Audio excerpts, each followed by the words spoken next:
Breakfast talk. Money talk. News talk. Talk radio. The inimitable Jeremy Kyle. A stimulating morning shot of unfiltered sanity. Have a better breakfast With Jeremy Kyle. on Talk Radio. Good morning, my friends. It's Friday morning. Well, it is a good morning for everybody except Boris Johnson and I suspect Prince Andrew. Coming up on your Friday morning breakfast show, the latest Partygate scandal. What is this? I don't know, number 8, number 9. More rumours, another party. And I have to say, this time on the eve of Prince Philip's funeral. And that view of Her Majesty the Queen, 70 years on the throne, sat there at her husband's funeral alone, resonates with so many people. And, of course, more royal strife. Buckingham Palace have announced Prince Andrew's military affiliations and patronages have gone. No longer His Royal Highness. Most of the military titles have gone as well. We'll hear from our royal correspondent, Rupert Bell, later. Labour's point of view, Shadow Attorney General Emily Thornberry will join me later. Delighted to hear from her. Boris Johnson heading downwards, it seems. Security Minister Damon Hines as well. And the Chinese spying scandal. Who can be failed to be moved by what we read yesterday? There's been a Chinese spy in the House of Commons for the last 7 years, working and with passes and everything. How does that happen? COVID guidelines, self-isolation from 7 days to 5 days, all of that. And delighted later on to be joined by the authority on polling, Sir John Curtis, who will explain exactly what Boris Johnson, if he's allowed to do it, has to do to get back. It's all coming up. It's breakfast. It is Friday morning, the 14th of December. My name's Jeremy Kyle, and this is Peter Cardwell, because honestly, we'll do the front pages all in a minute, but the one that jumps out, parties held at number 10 as Her Majesty mourned in the Daily Telegraph, the very newspaper that Boris Johnson used to write for, going for the jugular again.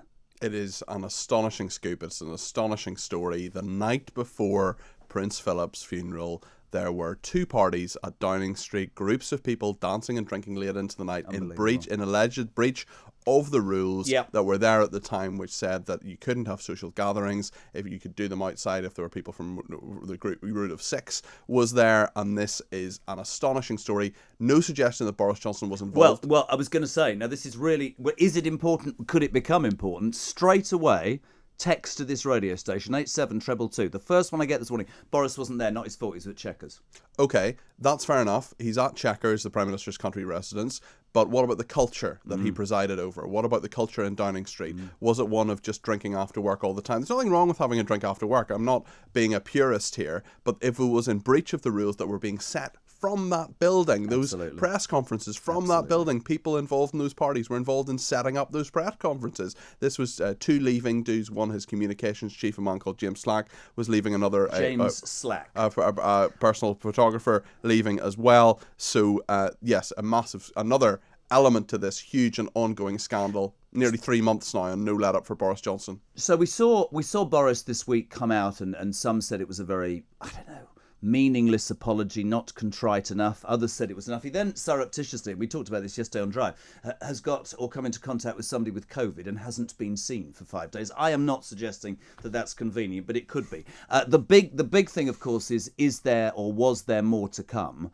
Dominic Cummings must be sitting somewhere in the dark, just throwing these grenades out as and when. Do you, because we've talked about this, as you said, for 3 months, do you see this genuinely as the end for Boris Johnson? I was at dinner last night, and I'm not even going to name who it was, and they said he will be gone by Sunday. That is a genuine quote from somebody. I don't think he'll be gone by Sunday. I think he'll struggle on. I think everybody will wait for Sue Gray's report, the senior civil servant who's looking into it. Her spreadsheet getting bigger by the day in terms of all the different parties that she's looking at. That's a job, isn't it? Because if she doesn't, I suspect, find him guilty in some way, it'll be a whitewash. And if she does, his position's untenable. Well, indeed, and also has she got too much power? She's been called independent by many people. She's not independent. She's a civil servant. Her boss is the head of the civil service, a man called Simon Case. Who used to be the Duke of Cambridge's private secretary. That's right. There's the link again. And he couldn't do the report because he was at one of the parties, and his boss is Boris Johnson. So she's not independent, but she is someone with a lot of integrity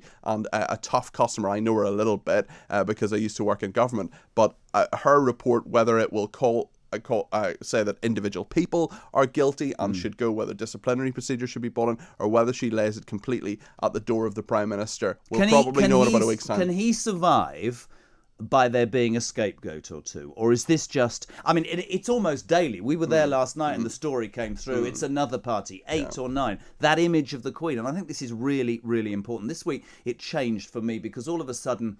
there were people who could resonate with what were you doing on May the 20th, 2020? Well, I look back in my own diary as well. I think a lot of people did that. The Queen, certainly that iconic picture, contempt for someone who has the most respect of almost anyone in this country, widespread respect, even I think from people who would abolish the monarchy, say, look, she's done 70 years, she's in her 90s, she lost her husband of many decades, horrendous experience for her, and the night before, just hours before, people were partying long into the night in breach of the regulations, which even the Queen, even our head of state, was following. Unbelievable. Listen, more about this story this morning, of course, Boris Johnson, also the Duke of York. And coming up, by the way, the other big news story of the day, well, of the week really, Novak Djokovic is due to play in the Australian Open. It starts on Monday. The number one seed. We have a hotline to a good friend of mine, Matt de Groot, from Nova 96.9 in Sydney. He will be on this breakfast show. And after this break, your headlines in the papers today. This is Breakfast with JK till 10. Good talk. Hot talk. Bold talk. Talk radio. Listen on your smart speaker. Watch it live on your smart TV. The world headquarters of common sense. Talk Radio.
Talk radio. Up front and bold as brass. Rev it up and rant it out. The nation's best debate. Loud, alive. A hippie to the hippie to the hip hop. Talk radio. The home of common sense. Good morning. Welcome to Breakfast. It's Friday, December the 14th. This is Jeremy Kyle till 10. In the headlines, the front pages today, The Sun.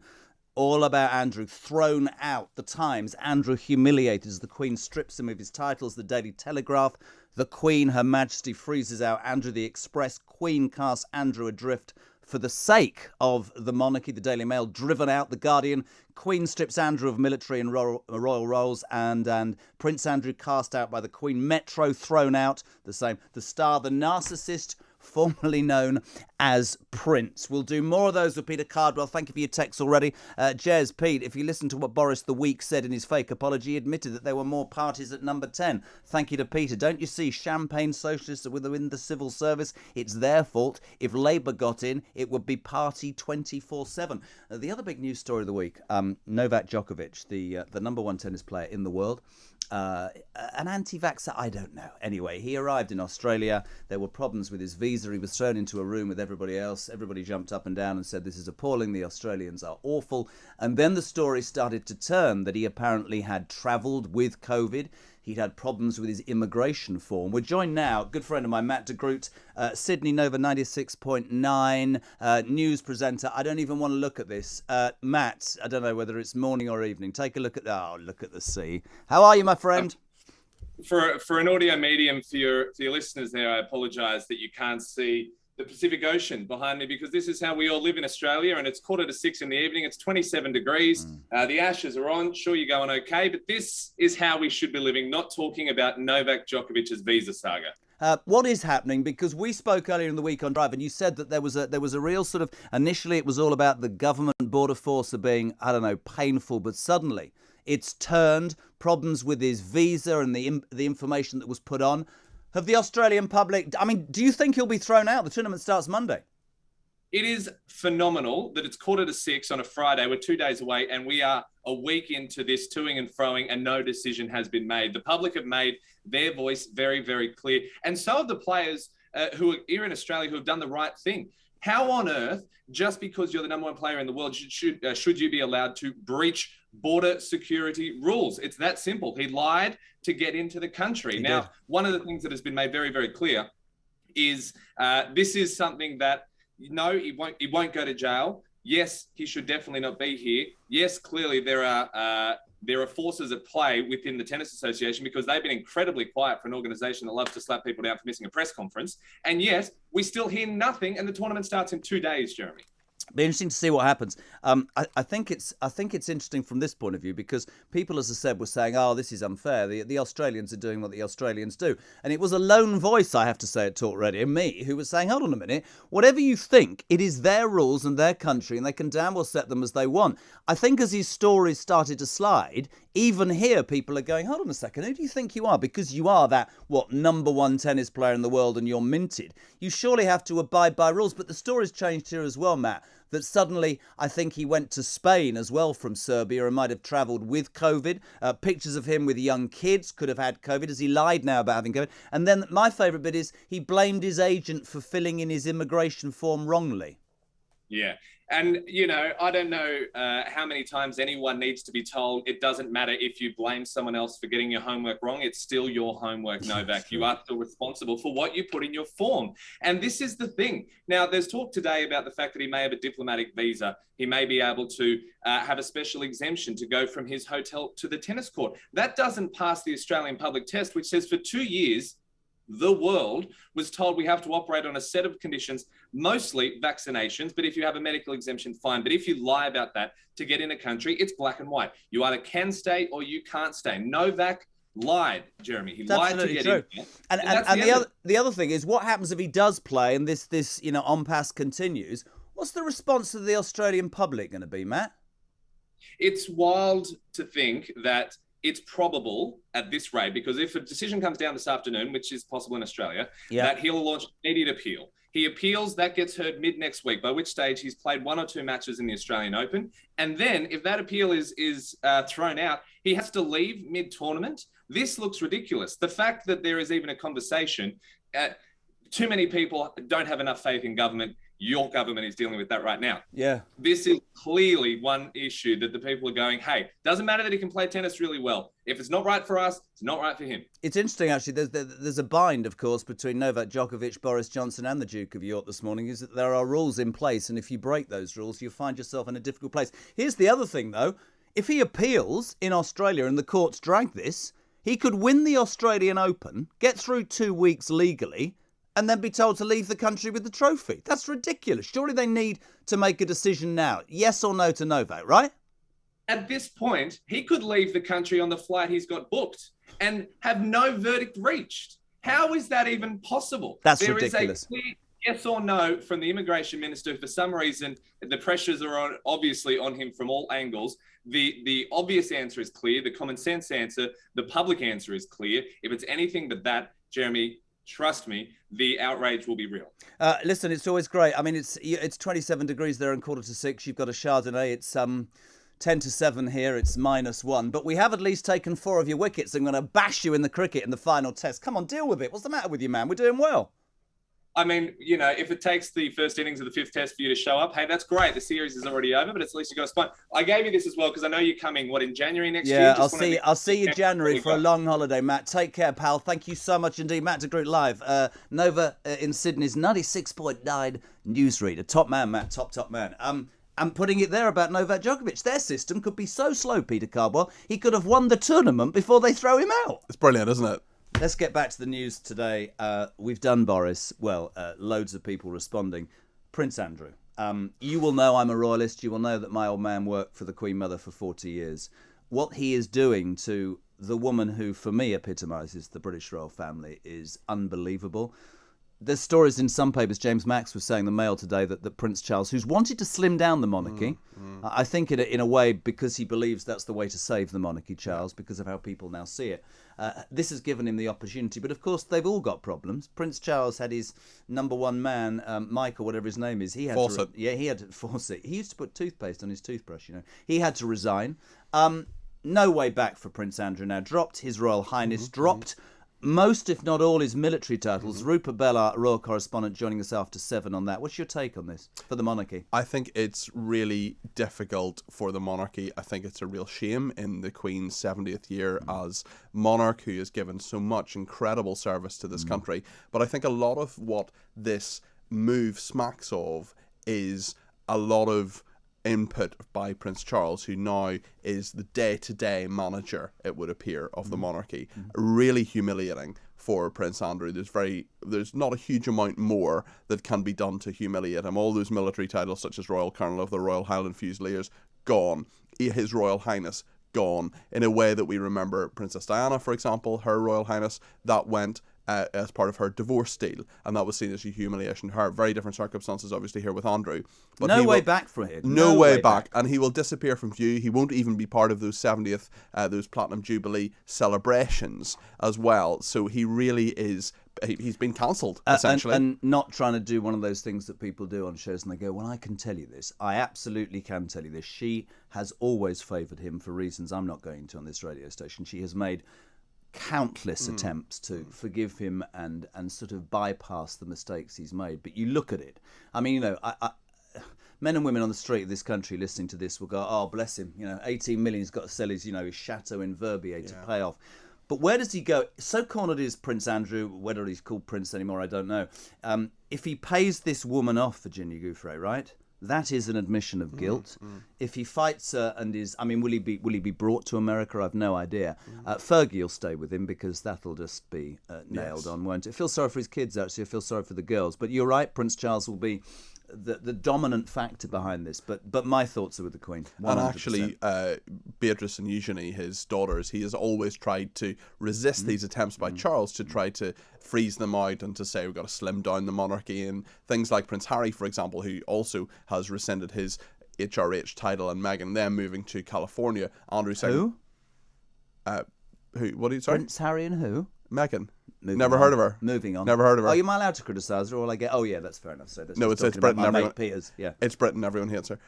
So. Oh, glad you don't work for ITV, mate. Oh, my Lord. Piers will be... Oh, can't have an opinion. What are you talking about? About Meghan Markle. I Absolutely have plenty not. of opinions. I'm not going there. Right, let's move on. Let's move on. COVID isolation down from 7 days to 5. Yeah. Does that not say to the people waking up in Great Britain this morning that actually Omicron is not going to hospitalise you? It's a cold, isn't Jeremy, it? I think people will cast their mind back 5 or 6 weeks to the fact, it's going to double every day. I know. So everyone's going to get it then. It's going to double every day. Once again, Sage was wrong, the London School of Hygiene and Tropical Medicine, with their ludicrous claims that we're all going to get it. It was all going to be absolutely terrible. It was going to bring the country to a standstill. Guess what? It hasn't. Omicron's not that serious. We looked at South Africa and people saying, it's a bit... Why didn't we concentrate on what South Africa said? Well, because of all these flipping medical experts like Oh, Jonathan flipping medley. You really are up for it today. That's right. No, I mean Jonathan Van Tam, who's now resigned. Oh, he's gone. Yeah, he's resigned. I mean, is that a coincidence in terms of timing? I don't know. My prediction, by the way, he will be on Strictly. I can't believe this. So Carbo says to me this morning in the makeup chair, because he spends an awful lot of time there now. They fire up the cement mixer early for me. Absolutely, fire it up. You believe JVT. I mean, this is a light-hearted. The man's done a great job. He's off back to the University of Nottingham. Yeah. Apparently, he was only on secondment. I don't even know why I've told you that, because nobody gives it down. You think he'll be on Strictly? I do. Well, he's Why? a Why? character. He's just such a character. He makes all these sort of ludicrous footballing metaphors. He was talking about, there was some clip where he sort of took off his shirt and then there was a steam rising. Would you go on Strictly? Would I go on Yes. Strictly? Because I will start a campaign. I would be like the sort of dancing love child. 100 grand. Of 100 grand. You'll go on, wouldn't you? I'll do anything for 100 grand. Really? That'd be Spandex. I'd be the sort of dancing love child of Anne Widdecombe and John Sargent. I mean, I'd be worse than them both put together. I think it would be appalling. But listen, good luck to JVT. One interesting thing here from Patricia. She says, guys, will you be giving the same coverage to the Chinese spy donations to Labour as you've been on bashing Boris? A daily Yes. diatribe on him, so looking for some balanced reporting today on other important issues. This is an extraordinary story that started yesterday. Barry Gardner, the Labour MP, has apparently employed this lady, Mrs. Lee, is all I'm going to say, who apparently has been in the Commons for 7 or 8 years. Pictures of her today on front of one of the newspapers with David Cameron. But lots of cynics, including myself yesterday, saying, why has this taken 8 years to come out? Is this because the Prime Minister's having a bad day? What's going on? Yeah, well, I mean, it's the Commons authorities that have put it out, in fairness, so it's nothing really to do with Boris Johnson. But it's the Speaker, Lindsay Hoyle, saying this is terrible, these people have infiltrated our Parliament. My question is, are we infiltrating the Chinese Parliament? And if not, why not? Because I think we probably should be. But it is astonishing that you had someone at the heart of the system who was working for an MP. Barry Gardner received donations from this woman's mother, then he employed her. And the son was employed by Barry Gardner. That's right. So yeah, there are all sorts of, they've now resigned and so on for obvious reasons. We had on Drive Philip Ingram, MBE. I don't know why I said MBE, but he's a spy expert, and he said, no, Jeremy. He said, no, the thing is, you keep your spies in England, do you? So we just invite everybody then. The immigrants can come in, the immigration policy's up the wall, and then we can just have Chinese and spies all over the place. Is that right? Apparently so. But we're not allowed to go to China. I mean, I think we probably do have spies in China. You can ask Damien Hines later on, the security minister. Should we actually ask him that? Are there spies in China? I would ask him, how many spies do we have in China, and do we have them in the Chinese Parliament? And if he says, well, I can't get into that, just say, well, if not, why not? Why have we not got spies in the Chinese Parliament? But it is an extraordinary story. Don't know. So just to sum up the news today, the Duke of York has disappeared and will disappear from public life and will return, I guess, to fighting this civil sex case in the United States as a private citizen, and will fund it himself. Let me tell you, he won't fund it himself. His mother will fund it on the QT. And Boris Johnson. Lots of people, Sarah, saying Boris is not to blame for out-of-control civil servants and aides. Can he, final question to you, Peter Cardwell, can he move this away from him having done his personal apology and say, yes, I actually understand now that the culture inside Number 10 was not right, it was wrong. You know what I would do if I was Boris Johnson this morning, don't you? I'd blame Dominic Cummings, who ran Number 10 for me. I'd turn it right on Cummings this morning. That's what I would do. But Cummings wasn't running Downing Street when this particular party happened, and I think a lot of people... So that was a really, really bad idea, and one I'd like to suggest is not a good policy this morning at all. But I think a lot of people will say culture and the tone of a workplace comes from the top. The boss, in terms of how they interact, in terms of how they treat people, in terms of what they do behind the scenes. Integrity, as someone once famously said, is doing the right thing when nobody's looking. Do you think he can survive? I think he can. I think he can get through this. But I think this may not be the end, but I think it's the beginning of the end. All right, listen, not Stephen Winchester because he hates me, but everybody else, if you want to be part of Talk Breakfast on a Friday, 0344 499 1000. You can send your text 87222. Start with the word talk. This is Talk Breakfast, and the news at 7, my friends, is next. Good talk. Hot talk. Bold talk. Talk radio. Listen on your smart speaker. Watch it live on your smart TV. The world headquarters of common sense. Talk Radio.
online, and on your smart TV.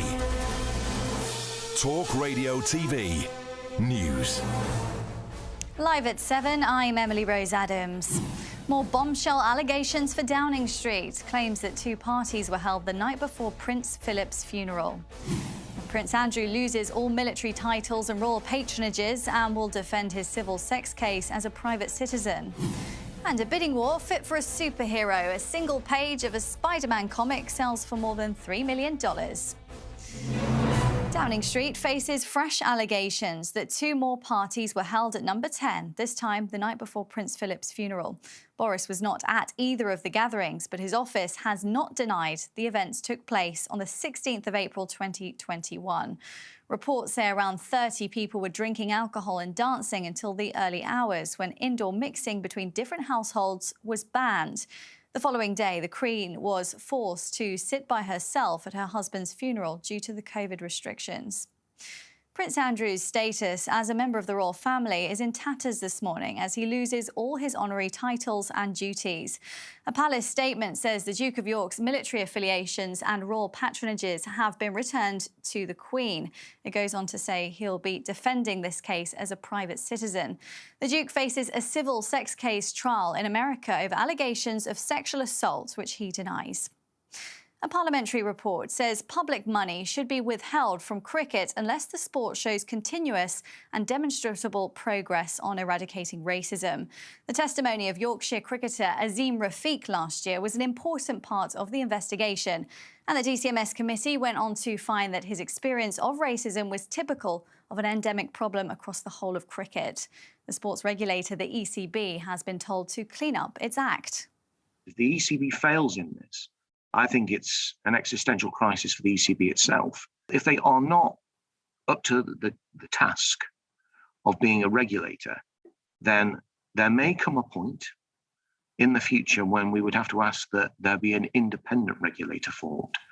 China has denied interfering in UK politics after British security services warned an agent of the country had infiltrated Parliament. It emerged yesterday that a senior Labour MP had received $500,000 in donations from a woman called Christine Lee, believed to be an MI5 to be a spy who established links for the Chinese Communist Party with current and aspiring MPs. China says it had no need to buy influence in any foreign parliament. And in a record-breaking bidding war, a single page from a 1984 Spider-Man comic book has sold for more than $3 million at an auction in the US. The one-of-a-kind original artwork by Mike Zegg shows the webbed hero in a black costume for the first time. And that's your live news on Talk Radio TV. More in half an hour.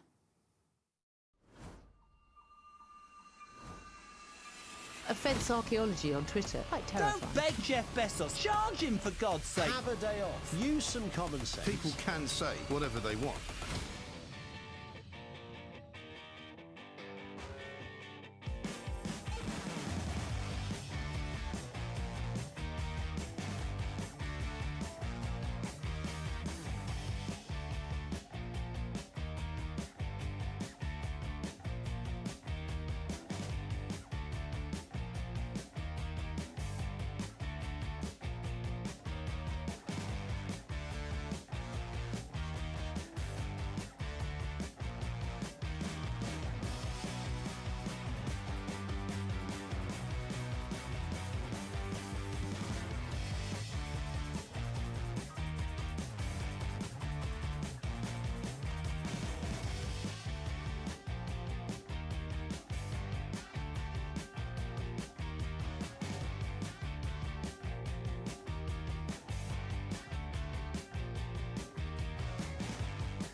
News Talk. Money Talk. Business Talk.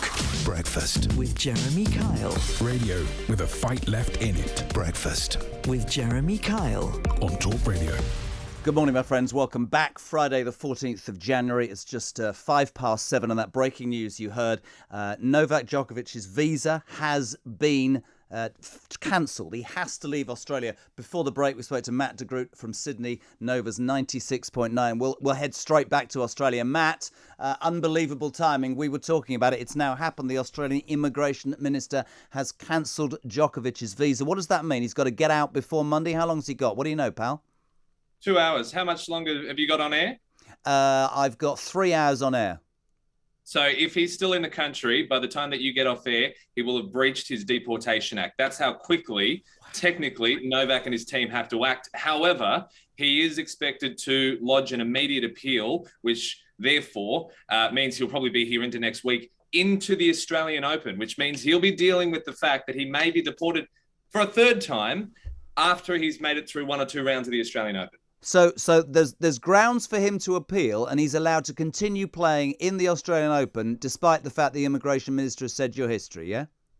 Yeah, so this is what Alex Hawke, who has gone from zero to internationally a known name, today exercised my power to cancel the visa held by Novak Djokovic on health and good order grounds, and on the basis it was in the public interest. And Jeremy, we have spoken about this all week. The public interest has to be front and center. There was no way that you could look at this case and go, it doesn't matter that you're the number one tennis player in the world, Novak. You lied and cheated to get into the country. You cannot stay. And also, if he does appeal and he does turn up, and we said it before the news, and I'm grateful for you hanging on. It must be very difficult with the sun down and a drink in your hand. Yeah. I mean, the bottom line is this: he's going to be treated appallingly by the Australian public, isn't he? I mean, he might as well get on a plane and go home. There is yes, 100%. However, there is a really vocal, and one of the things that has gotten a little bit ugly over the last couple of days, the Serbian community, partially on the back of the very impassioned pleas from both his family back in Serbia and the Serbian president, have been very aggressively vocal as well. There have been riots outside his hotel. There have been clashes with police. And this was when it was still in limbo. Imagine game one, day one. Now he's taking on a fellow Serb in the first round. So at least that'll be an all-in comfortable place. This is going to get very messy as soon as he moves down the line, and this starts to clash with international supporters. Other players have come out and said, I don't think he should be here, probably in their interest from a tennis point of view. But this is going to lead the entire Australian Open story for as long as he's here, and then probably, if he doesn't have his appeal upheld, once he's gone as well. This is wild. All right, Matt, listen, really, really appreciate it. Keep us updated throughout the morning. Matt de Groot from Nova Radio in Sydney, 96.9. Novak Djokovic's visa just cancelled by Mr. Hawke, the Australian Immigration Minister. He's got 3 hours to get out of the country. Talking about people losing their privileges, yesterday in a surprise announcement, Buckingham Palace, of course, announcing that, well, was it a surprise? Prince Andrew's military affiliations and royal patronages had been returned to Her Majesty the Queen. In addition, he will no longer use His Royal Highness. Joining us now, Friday Morning Breakfast, is Rupert Bell, our royal respondent even. Rupert, good morning. Good morning, Jeremy. Lovely to have you on, pal. I said to you last night on the phone, actually, I'm very interested that, in the military patronage. To start, you were in the Grenadier Guards. You said you've spoken to people, and there was a groundswell of opinion, wasn't there, amongst the rank and file that really he needed to go and could no longer stay. What's the word on the street, Ru? Well, basically, he's lost his patronage, and including the Grenadier Guards one, which I know he was very proud to have in the sense that he'd taken over from his father, and it was something that he hoped to be a long-standing colonel of the regiment. But as of yesterday, he no longer has that title as Colonel of the Grenadier Guards and his numerous other military titles. What that means, who takes over, that's for the royal family and others to sort out. But that brutal 49-word statement from the royal palace was basically condemnation enough. I think behind the scenes they're fed up with it now. And they want Prince Andrew now to go away and get it sorted as a private citizen so that it can be kept separate from the royal family, and it's his problem and not the royal family's problem anymore. Rupert, we talked incessantly yesterday, and we'll talk again a lot today, I'm sure, across the day on Talk Radio about the impact on the Queen, and we're tying in what's going on in 10 Downing Street and Her Majesty being there on her own at her husband's funeral. Prince Charles has made no secret of the fact that he wants to slim down the monarchy as he heads towards running it. And I thought Peter Cardwell made a very good point earlier that it's almost like he manages it now on a daily basis. This is what Charles has wanted. Do you genuinely, and you know this far more than people I would know, Has this come from the Queen? Would she do this to her favourite son, or has she been forced to do it? Has she done it with a heavy heart? I think she's probably done it to some extent with a heavy heart, because wouldn't anybody, when your son or a member of the family is having to do this, this is the last thing you want to do. So I'm sure there is an element of a heavy heart, but she does see, and the one thing about the Queen is she sees the bigger picture, and she knows this is not a good look. So for however, and because she always puts the royal family beyond anything else, and she knows this is hugely damaging. And when in a year when we should be celebrating the fact that she is the longest ever serving monarch, and we're going to be celebrating a platinum jubilee, this will be a huge distraction. So she's not, she knows that this has to be done. And Prince Charles, increasingly now has the say on things. And Prince William, I'm sure, had a view on it as well. And it is part of the way that they want the monarchy now, slimmed down, fit for purpose, rather than being a bloated organization, which it has been, for maybe you might say for centuries. But certainly now it will be almost a line of succession. And that is the significant point. And this just accelerated the process. They probably didn't want to do it, because what they really wanted in her elder years is that Prince Andrew should have been out there on the forefront of fulfilling the public duties on her behalf. And that was one of the reasons why he was Colonel of the Regiment, and other organizations, including ones in Canada and New Zealand, that he's had to give up. So it's, for him, this is a humiliation. And when you think that supposedly his lawyer was supposed to go along yesterday and was locked out of the palace by all accounts, wasn't at that meeting, it clearly was a decision that they weren't going to take any truck. It basically, right, you're on your own, mate, now get on with it, sort it out, and then if you clear your name, then clearly the situation can be reviewed. Let's talk about the military again. You were in the army. There was that letter this week, 150 people signed it, and it wasn't from top brass, it was from rank and file, that we know. How will the military feel about this decision this morning, do you think, Rupert? I think there would be a sense of relief, because it's an embarrassment, because he wasn't able to fulfill his role. So now they can have somebody who can actually, whoever it is, play an active role in whatever military branch it is, whether it be Army, Air Force, Navy, overseas. They can actually fulfill their role. Because one of the things is, going back to my regiment, the Grenadier Guards would have expected their colonel to be at the Trooping of the Colour or at any other military parade that might be going on over the Platinum Jubilee, fulfilling his role on behalf of the regiment. Well, that is now means, but if he's locked away, well, that's an embarrassment for not only the regiment, but other branches of the services as well. So I think this is completely the right thing to do. Very few people have been stripped of their HRH title over the years. I mean, you look at it, Diana, once she got divorced, lost hers. Harry's lost his. Sarah Ferguson lost his. And then the Duchess of Windsor lost hers back in the late 30s. So this is very rare occurrence, but it does seem to be an increasingly modern occurrence. If you look at the timeline of it. But for Prince Andrew, who loved being a member of the royal family, to no longer have that HRH title, he'll be waking up to his kippers or whatever he's being served in his breakfast in his house in Windsor. He will not be enjoying it. Be very interesting to see how this story develops. And I finish this with you, Rupert, the way I started it. I have great sympathy from the Queen. I remember something my father said to me once, that really post the Queen he didn't have much time, but the job that she's done, as you said, platinum celebrations this year, 70 years, it should be a time for celebration. And one thinks of her this morning, what she must think about these accusations. And I'm sure you're right, I'm sure her hand has been forced with a heavy heart, but absolutely right. I mean, there are very serious accusations, and he needs to, I think it'll be fascinating to see whether he's called to America and goes, whether he tries to pay this woman off. If he does, to me, that says I'm guilty. Be very interesting. Rupert Bell, our royal correspondent, thank you very much indeed. So what a start to your Friday, almost 7:15. The Duke of York, military patronages, everything to do with being a royal, out of the door. He's left to fight that civil sex lawsuit on his own.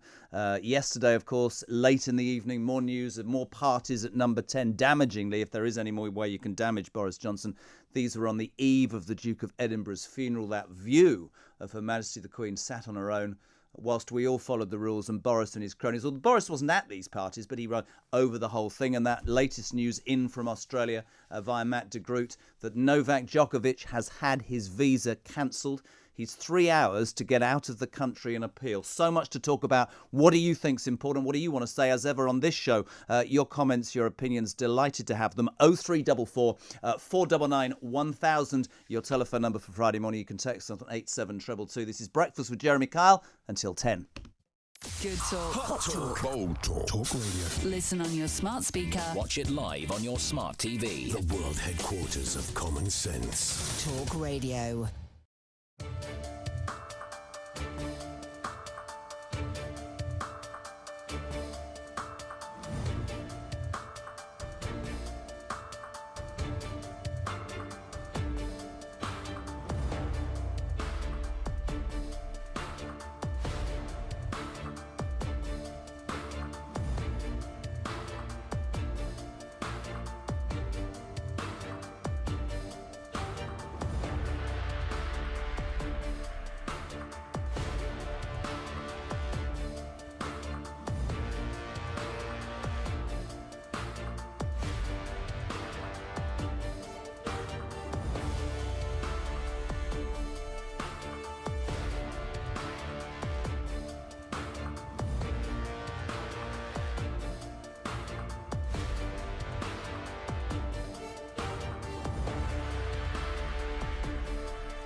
Online and on your smart TV. Talk Radio TV weather. Here's your weather on Talk Radio TV. A foggy start today. These will clear by midday, leaving a good day with sunny spells. Cloudier in the north with some patchy rain. Now, looking across the UK, a misty morning for many, but this will burn off, leaving sunny patches for many. Some cloud cover will remain in the north with drizzle at times. A bright afternoon for southern and central areas. Warmer further north, where it will be overcast. Warmest at Edinburgh, peaking at 9 degrees. Stay with us for more weather updates here on Talk Radio TV. Accept no substitutes. Access all arguments. The UK's official opinion exchange. Free Speech Radio. Shut up and listen. We're on your side. The home of common sense. Talk Radio. Welcome back, my friends. It's Friday morning. This is Jeremy Curl on Breakfast, Talk Breakfast, almost 20 past 7. Those two main stories. The Duke of York, of course, cast into the royal wilderness yesterday. Boris Johnson, yet more stories of parties in number 10, maybe the 8th or 9th party. And I was just talking to somebody during the break, and the overriding view, of course, should be, there was the Queen, aged 95, sat on her own at Westminster, burying her husband, and yet 12 hours before that, people who run this country, be they civil servants or not, just partying and drinking and apparently breaking the Prime Minister's kids' swing in the garden. Doesn't matter whether Boris Johnson was at Chequers or not. The truth of the matter is, what image does that portray? The other news, of course, Novak Djokovic faces deportation from Australia in the next 3 hours. This is a moving story. Will he appeal? What will happen? So much going on. Whatever you want to talk about, you know the number, 0344 499 1000. Loads of you asking as well about the announcement by the Health Secretary yesterday that the time required to isolate has been, withdrawn from COVID from 7 days down to 5. If if this makes sense. You give 2 a negative lateral flow test if they work. Wednesday also saw the announcement the Deputy Chief Medical Officer, Jonathan Van Tam, JVT, is stepping down from his role. Peter Carboy thinks he's off to Strictly. I'm not so sure. Joining me now is Dr. Mike Tildesley, a member of the Scientific Pandemic Influenza Group on Modelling, which advises the government on the spread of COVID and coronavirus, although he is speaking in his own capacity. Delighted to welcome him. Mike, welcome to Talk Breakfast. How are you? Thank you very much. Good morning. I'm good, thank you. How are you? I'm very good. Welcome. Of course, in all of this, there are opinions left, right and centre. Scientists have had a hard time. The government have had a hard time. The pandemic has been difficult for many people. From your point of view, the big announcement yesterday, isolation, self-isolation down from 7 to 5 days. Is that the right decision? Is that a good idea? Yeah, I mean, it's a really difficult one, Jeremy. And I think, the problem is with all of these controls, from an epidemiological perspective, of course, any reduction in control policy is going to increase risk to some extent. The problem we have now, of course, is we are seeing not just record numbers of cases that we had seen for the last month, albeit they are going down, but also significant numbers of people in isolation for a long period of time. So that's really behind this decision, I believe, that if we reduce the time in isolation, then of course it allows people to go back to work. We know there's a lot of pressure on NHS staff, also a bit of a worry about teachers, that we may have lots of teacher absences, potentially resulting in risks around schools. So that's probably behind this reduction. It is important to say also, Jeremy, that you do need 2 negative tests, 2 negative lateral flow tests in order to come out of isolation. Otherwise, you have to stay in for the full 10-day period. Treat me as the uneducated man I am. I'm not a scientist. I'm just a man with an opinion. To me, dropping it from 7 to 5 days would say that, yes, it's about getting Great Britain back to work, which I think is essential. But does it also not point to the fact that if we look at facts, it is not as dangerous as Delta? It is, I could tell you personal stories from people I know in the last few days who have done negative lateral flow tests and have actually ended up doing a PCR because they haven't felt great and have been positive, and who have done positive lateral flow tests and the PCR has said nothing. Is it not now the time to say, with the greatest of respect, that this is actually no more than a cold and we just need to get on with our lives? Because that's the feeling that you get sat here about what people out there are thinking. What do you say to that, Mike? Well, I think in the longer term, there is certainly an argument there. I think it's very hard to make that argument when we're still seeing 100,000 cases and we're still seeing significant numbers of people in hospital. However, my hope is that actually over the next month, I've been doing interviews the last couple of weeks, and I've said January is probably going to be a little bit rocky. I think as we get into February and into March, and we start to see these numbers go down, I think actually that discussion very much needs to happen. We are seeing, you're absolutely right, Omicron does seem to be much less severe than Delta. And even with relatively high hospital admissions, we need to recognise actually the number of people in intensive care units with COVID is far lower than it was in January last year, which was really, really concerning.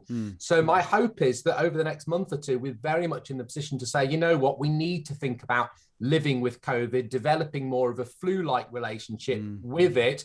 Yes, maybe protecting the vulnerable with vaccination as we get into the colder weather, but hopefully getting back to some kind of normality. Do you agree with the Health Secretary's comments yesterday that the unvaccinated are causing negative consequences for us all? Do you agree with that? Oh, this is a hugely controversial point. I mean, the problem is, of course, if people are unvaccinated in the population, then they represent not just a risk to themselves, but also a risk to others, because, of course, it's not just about... The point with vaccination is you try to vaccinate as many people as possible. And of course, the vaccines are not 100% effective. But by more and more people being vaccinated, those that do not have high levels of immunity sort of get protected indirectly, as it were, because of the fact that you have so many people vaccinated. So if you have a high level of unvaccinated people, then of course they do represent a risk. So that's presumably behind this statement that Sajid Javid's come out with. What about exemptions for NHS staff? Where do you stand on that? I mean, should there be? I know. Very, very difficult one. I mean, I think that I would say that, we all have a responsibility in professions where we are interacting with a high number of people, and particularly with a high number of vulnerable people, to get vaccinated if we are able to do so. Yesterday was quite interesting as well, for all sorts of reasons from a news angle, but JVT, self-styled JVT, Jonathan Van Tam, resigning as Deputy Chief Medical Officer. In your mind, you're a scientist, but any correlation between that and what's going on, do you think? Was it time for him to walk away with the scandals that are engulfing this government, or is he just at the end of his tenure? I mean, I don't know Jonathan Van Tam personally. I've only actually had the pleasure to meet him once,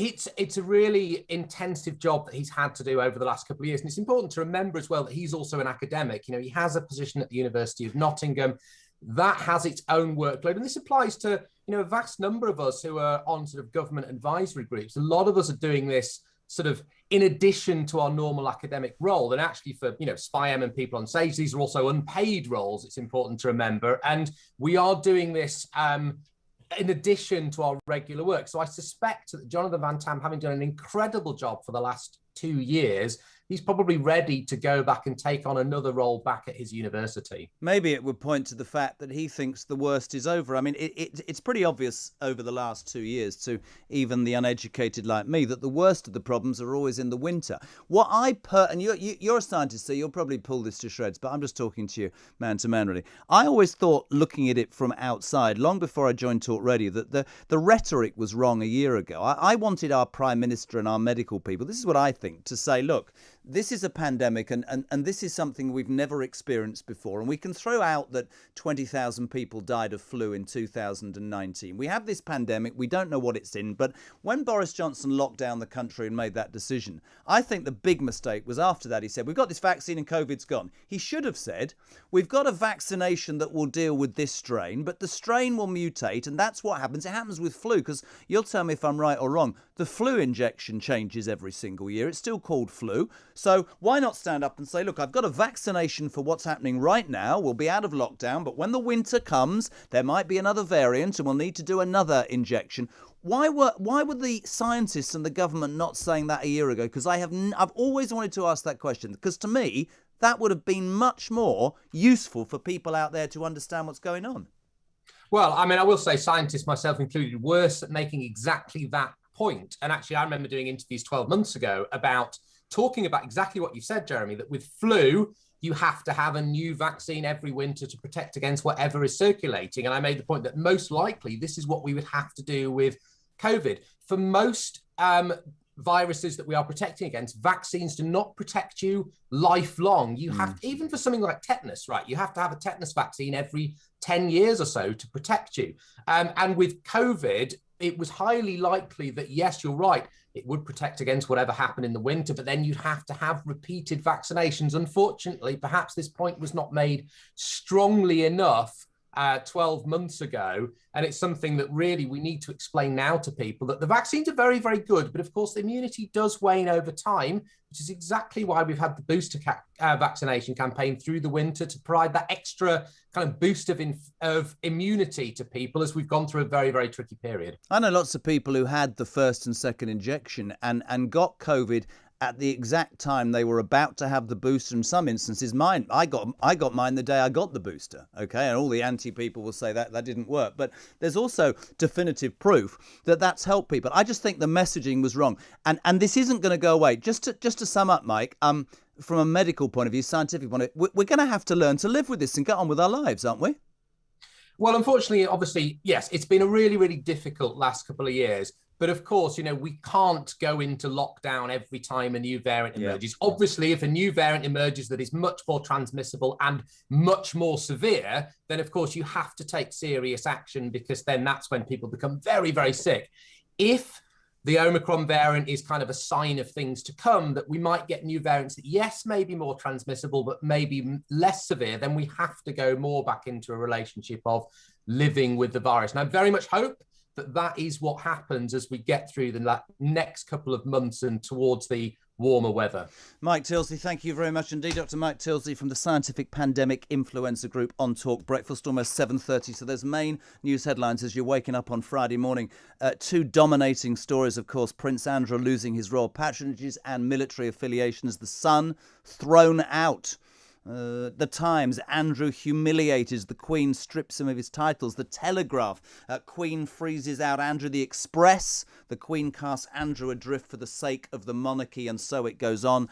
Boris Johnson, those parties, extra parties in 10 Downing Street, whilst the nation was waiting to mourn with the Queen the death of the Duke of Edinburgh, the funeral of the Duke of Edinburgh.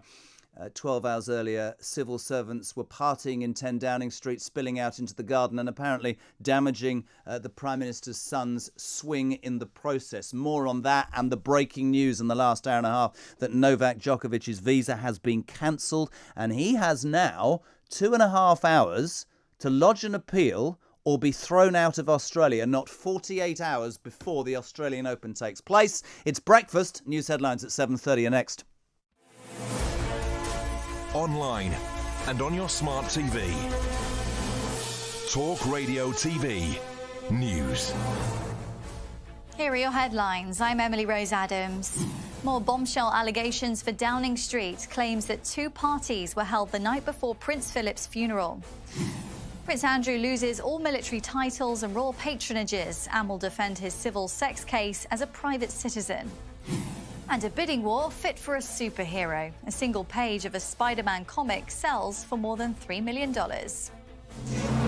Downing Street faces fresh allegations that 2 more parties were held at number 10, this time the night before Prince Philip's funeral. Boris was not at either of the gatherings, but his office has not denied that the events took place on the 16th of April 2021. Reports say around 30 people were drinking alcohol and dancing until the early hours when indoor mixing between different households was banned. The following day, the Queen was forced to sit by herself at her husband's funeral due to the COVID restrictions. Prince Andrew's status as a member of the royal family is in tatters this morning as he loses all his honorary titles and duties. A palace statement says the Duke of York's military affiliations and royal patronages have been returned to the Queen. It goes on to say he'll be defending this case as a private citizen. The Duke faces a civil sex case trial in America over allegations of sexual assault, which he denies. Novak Djokovic's visa has been cancelled by Australia's immigration minister, casting further doubt over his participation in the first Grand Slam of the year. The tennis player previously won his court appeal against the cancellation of his visa following a row over his COVID vaccination exemption, but the Australian government still has powers to deport him. And in a record-breaking bidding war, a single page from a 1984 Spider-Man comic book has sold for more than $3 million at an auction in the US. That's your news on Talk Radio TV. More in half an hour. Breakfast Talk. News Talk. Talk Radio. Real people, real lives, real talk. Set your alarm for the core of the story. Breakfast With Jeremy Kyle on Talk Radio. The home of common sense. Welcome back, my friends. It's Friday morning. What a morning for news. It's all over the shop. This just in.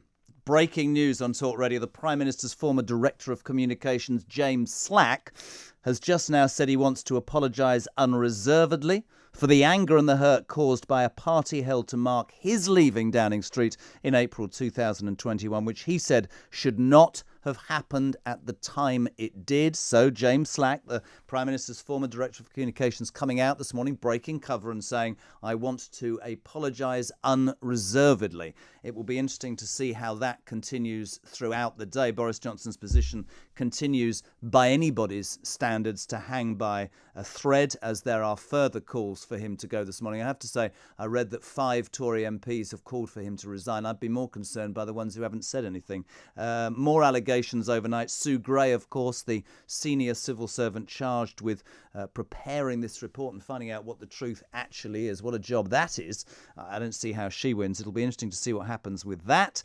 Delighted to be joined now. Always wanted to interview this lady. Emily Thornberry, MP, Labour MP and Shadow Attorney General. Emily, welcome to Talk Breakfast. How are you?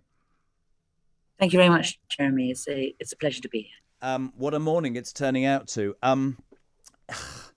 I'm going to start in perhaps a way that you would expect. All I read about is parties in number 10, and I agree with Angela Rainsford. At the end of the day, Raina, it comes down to this culture. It comes down to a building seemingly out of control, run by a Prime Minister who has basically lost, I believe, a lot of respect in the country. what concerns me is, and this happened with expenses, is that there must be other examples of that. Now, your boss, fact here, was pictured last May sharing a drink with party activists in Durham at the end of the day. What gives him the moral authority to have a go at Boris Johnson for walking into his office garden and having a quick drink? Emily Thornberry. Well, it's completely different because, and it came out, even when it came out 8 months ago, we didn't cover it up and we explained straight away because there's no problem with it at all. What was happening was that Keir was doing his job and he went off to see the MP in Durham. He then met a large number of people, not in person, because that would have been wrong. He had a Zoom meeting with a large number of people and the event went on and he had something to eat and a bottle of beer and someone took his photograph through the window. That's it. And frankly, is that an equivalent to going into a party in the Downing Street garden, not knowing that there's a party going on, staying for half an hour, inviting people? We invite you to a party, bring your own booze. Of course it isn't. The fact that Keir was getting on with his job and having a meal whilst doing his job is not an equivalent. Right? They are desperate. If they're trying to put that about, they are desperate because they are in real trouble. Because the truth is that what you've said, Jeremy, was that there was a culture being set at number 10 Downing Street where it was in some way acceptable for people to behave in this way, so much so that the night before Her Majesty's husband's funeral, You know what? you had Do you not know, one, do you, but do you know two what, Emily? parties at number 10. Do you know what? And I'll put it on screen now. For me, one of the images of last year, I'm I admit to anybody I'm a royalist, was Her Majesty the Queen. 70 years she has given to this country. It's on screen right now. Sat on her own, mourning with dignity, authority and humility, I think, the loss of her husband after so many years. And to think, and we've heard from James Slack, the Prime Minister's ex-communications secretary this morning, has released a statement saying he regrets it taking place. But to think that 12 hours earlier, people were having a shindig. Now, Boris Johnson was at Chequers, but it is about, in terms of, the situation, he is in charge of 10 Downing Street. Let's get back to Keir Starmer. I've had some very interesting calls on Drive Time this week. Keir Starmer has managed to make massive inroads from minus 10 points behind to be leading by 10 points, but he hasn't actually done anything, has he? Because he's been in isolation for about the 18th time. But the truth of the matter is this is all of Boris Johnson's making. What I want to turn this conversation to now is he a Prime Minister in waiting, or is he just being looked at differently by the electorate because of the haphazard way Boris Johnson seems to stumble from disaster to disaster? I don't think there could be a clearer contrast than between two men than between Boris Johnson and Keir Starmer. Keir is solid, he is reliable, he's honest, and he's straightforward. He takes his job very seriously. He wants to have the opportunity to serve. He doesn't want to become Prime Minister so that he can show off. What he wants to do is he wants to be able to change the country for the better. Do you like him? He demoted you. Do you like him? Do you trust him? I've known Keir since he was 24. I've always liked him. He demoted you. How did you respond to that? Well, I'm Shadow Attorney General. I don't personally think that that's a demotion. I think that being a lawyer... Shadow Foreign Secretary, Emily. We've never spoken, but you're an honest lady and I'm an honest man. You were Shadow Foreign Secretary and now you're Shadow Attorney General. That's a demotion. It's always a complete honour to serve in the Shadow Cabinet and to be able to make a difference. Brilliant and to be the lawyer to the opposition at a time like this, when frankly, normally the lawyer to the opposition would be simply giving legal advice to the opposition on what it is that we should do next. But in current circumstances, my job is also to make clear when the government has been acting illegally, which is not something that normally a Shadow Attorney General would need to be doing. But quite frankly, this is what I'm doing. I'm out on the airways talking about parties that were taking place at number 10 in breach of the rules. And frankly, in my view, on the face of it, completely illegal. It's my job to go out and talk. If people waking up this morning, a lot of people will have the same view that all MPs are liars and it's a disaster and it's time for Boris Johnson to go. This is what I don't get about your boss. Why hasn't he called a vote of no confidence in Boris Johnson and his government already? Why not? We've asked him to resign. We're taking this stage by stage. So Keir has asked him to resign, asked him on Wednesday to resign. And frankly, if he had a scrap of decency, that's exactly what he would do. I mean, how can he face the Queen What's he has the a next? weekly What's audience the? with. I agree. Listen, I agree. I go back to the image. What's the next stage? Though you've asked him to resign. Will Keir and the Labour Party be issuing a vote of no confidence in the next day or so? We wait and see. I mean, I think that I don't know, right? But you hear that it is thought that Sue Gray's the result of Sue Gray's inquiry will be out by the end of the next week. And if that's right, then that's a crunch time. That's a crunch moment. Let's see what happens then. What if it's a we hear from all whitewash? these Tory What MPs, if it's a whitewash? Did the Labour Party at that point call a vote of no confidence in Boris Johnson? let's take this stage by stage. You know that politicians don't like what if questions. We like to deal with what's actually happening. So let's start now with what it is that's going to happen. So we know that Sue Gray is coming back. We know that she will be doing her best to get to the bottom of this. We are also, of course, we're concerned when we hear stories about senior people at Number 10 giving instructions to staff to clear up their phones. So whether or not she will have access to all the WhatsApp messages and evidence of parties, we don't know. But obviously it's a worry. But we hope that people will be open and honest with her so that she can make a complete report. And then if there's prima facie evidence of the breach of the law, then I would expect the Metropolitan Police to be involved after that. But let's take these things stage by stage. And in the meantime, the Prime Minister should look to his heart and soul and look to himself and think, how will I face Her Majesty? How will I face Her Majesty when I know that what was happening at Number 10, where I lived, where the culture of my house was such, where people thought it was all right to behave in that way, because they wouldn't have been behaving that way if they thought that the Prime Minister wouldn't have approved. Let's face it, they would not have had two parties. I agree. Don't point your finger. Very nice. Let's turn this round. There's a reason. There's a reason for me asking the next two questions. I made a point which was really unpopular with several listeners in Drive last week and said that, for me, the Labour Party has undertaken somewhat of a facelift. And I want to get through this. I know you've got a new PR company. There's more accessibility. I've spoken to Stephen Reid. I've spoken to Wes Streeting. I've spoken to people who have impressed me.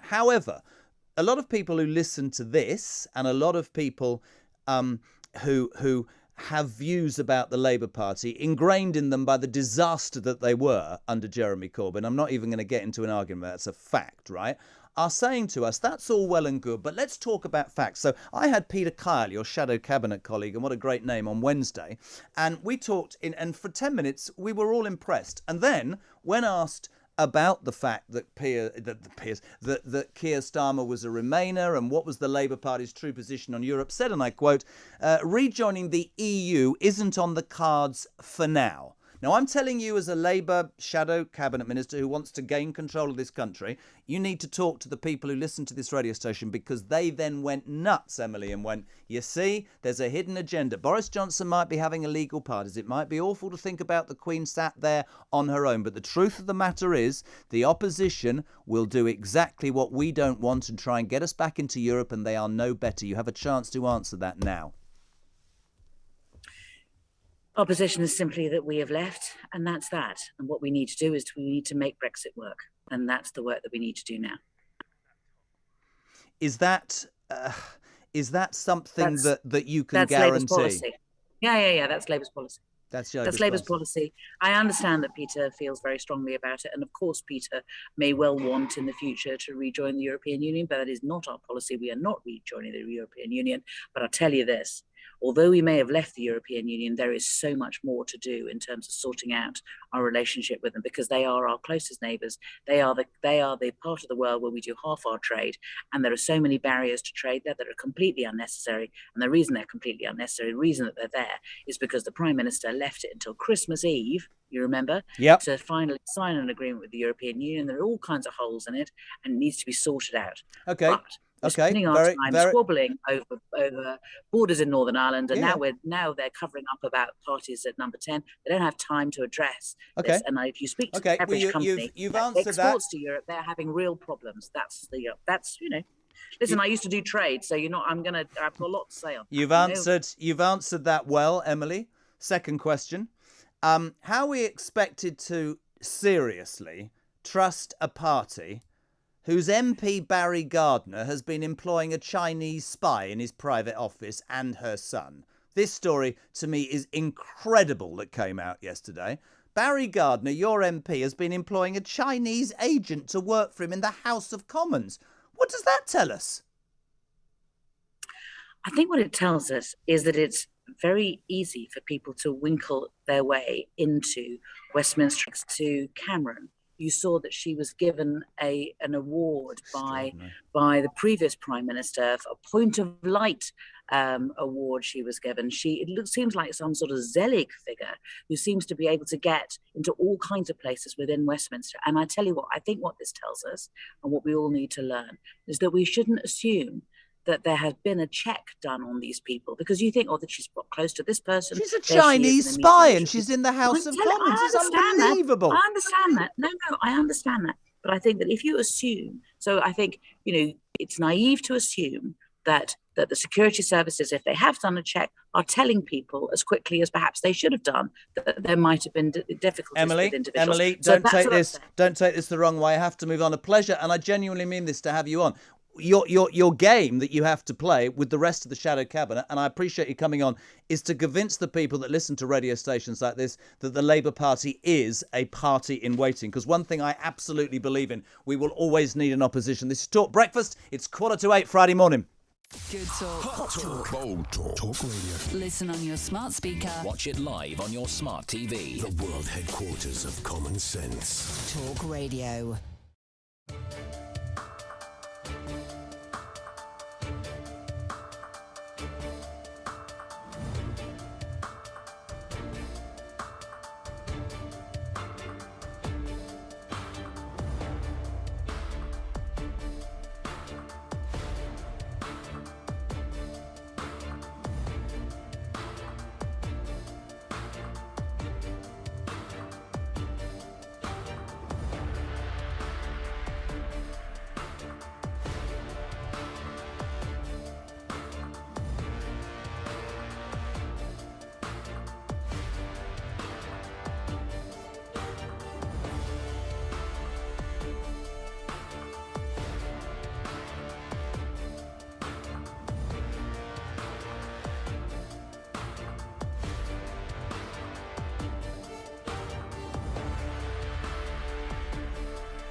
Online and on your smart TV.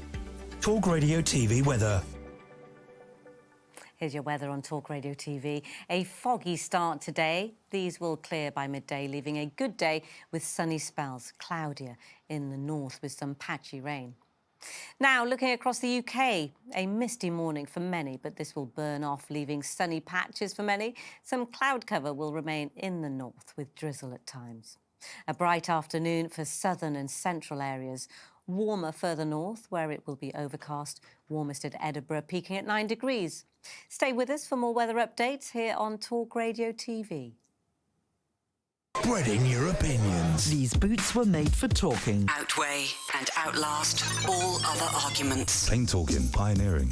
Let's broaden our minds. Talk Radio. The home of common sense. Welcome back, my friends. 10 to 8, a busy Friday morning. Tom Clayton from TalkSport. We're playing cricket, but Novak Djokovic, the visa is cancelled. It is, again, for a second time, would you believe? We are expecting an appeal to come in, but it's not looking good for Novak Djokovic at the moment. This is personal privilege from Alex Hawke, the Immigration Minister of Australia, saying he's doing it potentially to protect the community in Melbourne, which is a really interesting take because we've heard a lot of it because of he didn't have the right paperwork, the right documentation, but now he's saying, actually, this is a case of protection for the Australian people. I'll tell you what it is. He's a liar, and whatever anybody thinks about the rules of Australia's border force, that's their country, their rules, and he tried to get by it. And Exactly. I think he's got to. I mean, Matt de Groot, my mate in Sydney, has been on already. He's got till 10 o'clock our time to appeal, or he will be deported. Yeah. The irony is, Tom, he could appeal, play in the Australian Open. The appeal could go on for 2 weeks, win the trophy, and get on the plane that he was going to leave Australia on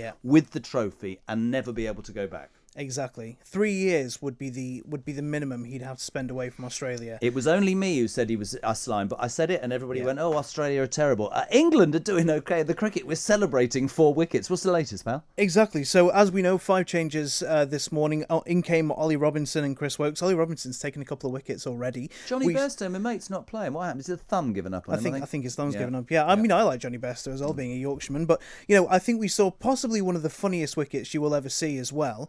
Marnus Labuschagne, who is one of probably the best test batter in the world. Yep. He tried to jump across to knock the ball through behind him, and he tripped himself up, fell over, and the ball sailed straight through and hit the wicket. Always good when the hems to an Aussie, as Matt, this morning it was 27 degrees and he had a drink in his hand. Big day as well for cricket generally as a sport. That report into racism from the digital media and culture bunch of people. Don't get me on them. Yeah. Big problems for Yorkshire cricket as well. Yeah, Yorkshire cricket and, the ECB as a whole, there is recommendation that if the ECB can't prove that they are implementing change, they could be removed as England's cricket regulator, and they will see a massive cut in funding if those changes can't be made. So huge day for cricket. Yorkshire seems to be making some improvements 2 months into Lord Patel's ownership of the new club.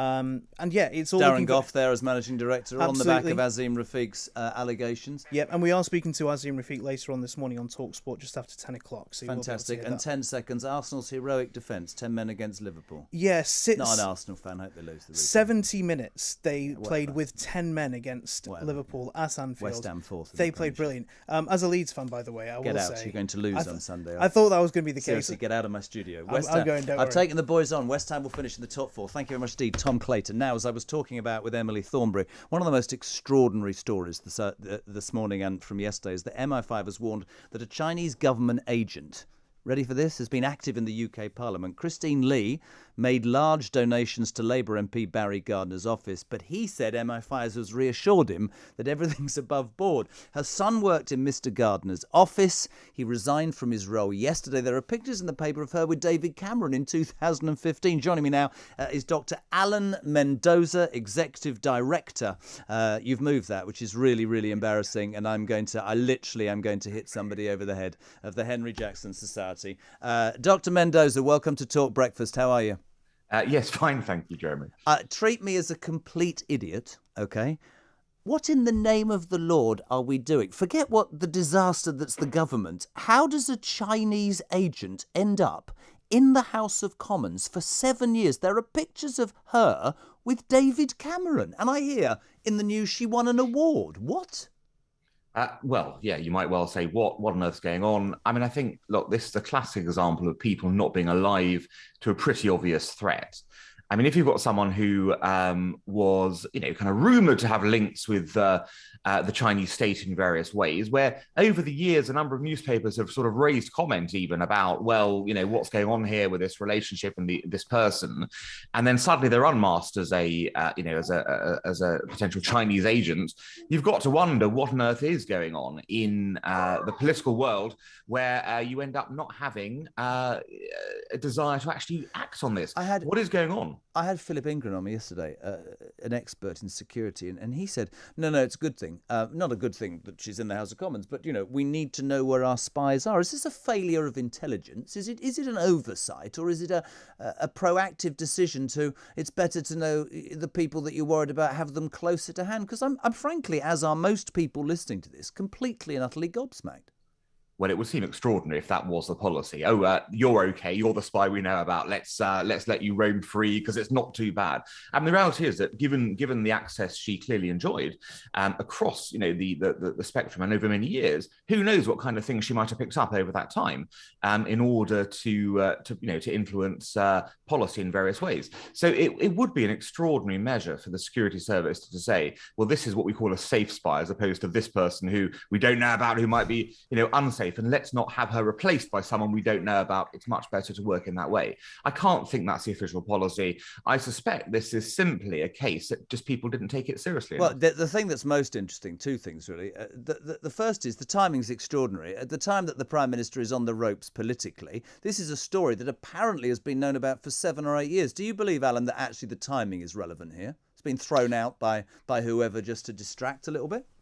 Well, I don't believe our security services are politicised in the extent that that they're going to be launching things to take the heat off other people. I think the reality is that something must have sparked the decision to make this public right now. There have, of course, been concerns, which have made the public, by the way. I mean, there have been newspaper articles about this. So it's not as if this has been secret. I suppose the biggest question really is for someone like Barry Gardiner at the centre of this. He says he's been liaising with security services for years. Well, I think we probably need to know what on earth's been going on in that relationship. Well, as Vic says on text, have you forgotten that Barry Gardiner and Labour took £500,000 from the Chinese Communist Party and employed a Chinese mole in his parliamentary office? To most of us waking up this morning, that's just like unbelievable, and I cannot do we have any agents in the Chinese Parliament, and if so, if not, why not? Do we know about that? Have we got any English? What's going on? Should we not get some?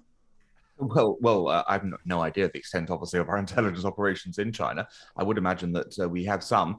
It probably doesn't extend. It probably doesn't extend to burrowing into Chinese institutions the way the Chinese have done here. I mean, it is a very one-way relationship here. If you look, Jeremy, across the board, whether it is political interference, whether it is technology theft, whether it is business espionage of various kinds, there is one-way traffic here where China is coming over here and infiltrating, and we appear not to be doing the same. So clearly what this is yet another wake-up call and warning about what China is really up to. I'm absolutely flabbergasted, Alan, and I appreciate you being on this morning. I'm absolutely flabbergasted that actually in 2022, it seems that for 7 or 8 years there's been a Chinese spy at the heart of the British democratic process. Thank you very much indeed, Alan Mendoza. So as we head to the news at 8, the main news stories this morning, of course, dominated by the fact Boris Johnson, yet more revelations about parties in number 10, 12 hours before the Queen was on her own at the funeral of the Duke of Edinburgh. And the big news story as well, Prince Andrew thrown out of the royal family no longer, His Royal Highness, military affiliations gone. All of that coming up, your calls as well. This is Talk Breakfast, it's right on 8 o'clock. Good talk. Hot talk. Bold talk. Talk radio. Listen on your smart speaker. Watch it live on your smart TV. The world headquarters of common sense. Talk Radio.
online and on your smart TV. Talk Radio TV News. Live at 8, I'm Emily Rose Adams. More bombshell allegations for Downing Street. Claims that two parties were held the night before Prince Philip's funeral. Prince Andrew loses all military titles and royal patronages and will defend his civil sex case as a private citizen. And Djokovic has had his visa re-cancelled ahead of the Australian Open starting on Monday. Downing Street faces fresh allegations that two more parties were held at number 10, this time the night before Prince Philip's funeral.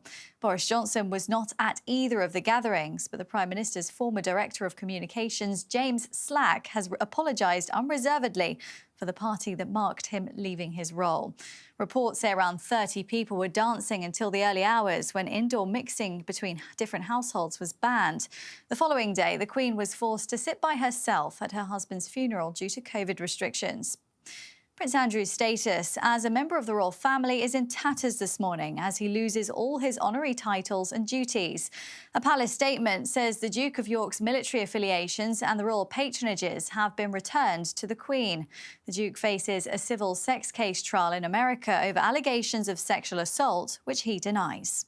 That brutal 49-word statement from the royal palace was basically condemnation enough. They want Prince Andrew now to go away and get it sorted as a private citizen so that it can be kept separate from the royal family. In the last hour, Australia's immigration minister has cancelled Novak Djokovic's visa for a second time ahead of the tennis Grand Slam starting on Monday. The world #1 player previously won his court appeal against the cancellation of his visa following a row over his COVID vaccination exemption. He could face a 3-year ban from the country if the deportation goes ahead. His team say they're considering their options. He is expected to lodge an immediate appeal, which therefore means he'll probably be here into next week, into the Australian Open, which means he'll be dealing with the fact that he may be deported for a third time after he's made it through 1 or 2 rounds of the Australian Open. MPs investigating the cricket racism scandal have concluded the problem is endemic in the game. A report by the DCMS Select Committee says the ECB should have its funding cut and lose its role as the sports regulator if it doesn't take urgent action. And China has denied interfering in UK politics after British security services warned an agent of the country had infiltrated Parliament. A senior Labour MP had received $500,000 in donations from a woman called Christine Lee, believed by MI5 to be a spy who established links for the Chinese Communist Party with politicians. And that's your live news on Talk Radio TV. More in half an hour. Offence archaeology on Twitter. Quite terrifying. Don't beg Jeff Bezos. Charge him, for God's sake. Have a day off. Use some common sense. People can say whatever they want.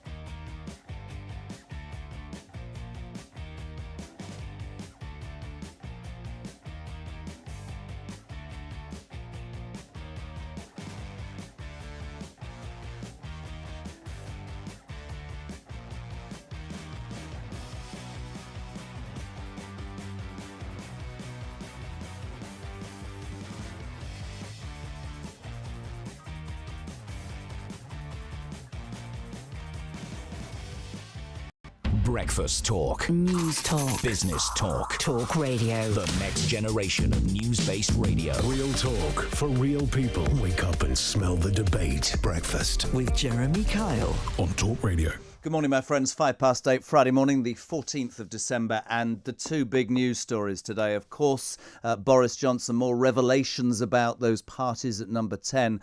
For many people, this could be the final straw. Parties held not 12 hours before the Queen at 95 at the funeral on her own of her husband, the Duke of Edinburgh. Outrage this morning. The Labour Party up in arms. Everybody, it seems, up in arms. Boris was in checkers. It'll be interesting to see how that develops. Also, of course, the other big story, the Duke of York. yesterday stripped of all of his military titles and royal patronages by the Queen.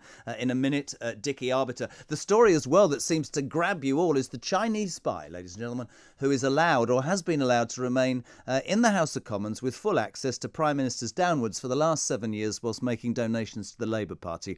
All of these stories, whatever you want to talk about this morning, we'll get you on between now and 10. 0344 419 1000. Text to 87222. Start with the word talk. Jason in Dudley says, Jez, great to hear you this morning. I think if Boris survives this, he'll be unstoppable as other parties are frightened to death of him. Elections, why are they all gunning for him? Jace, because he's in charge of a government that's in turmoil and doesn't follow the rules that it makes for the rest of us, and because we're all hacked off with the fact that we weren't able to go to funerals and weddings and anything, and they seemingly just trashed that and did whatever. Pete says, I posted this yesterday.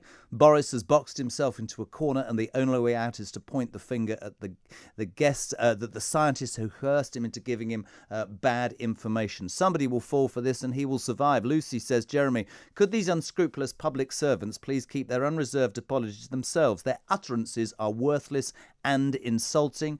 John says, Jez, can you please find out who were the other 40 at Boris's party? I want to know. They all need to be fined and they all need to go. And finally, for now, Neil from the NHS in Middlesbrough just overheard the spy story in our office, and my colleague, no, I'm not reading that.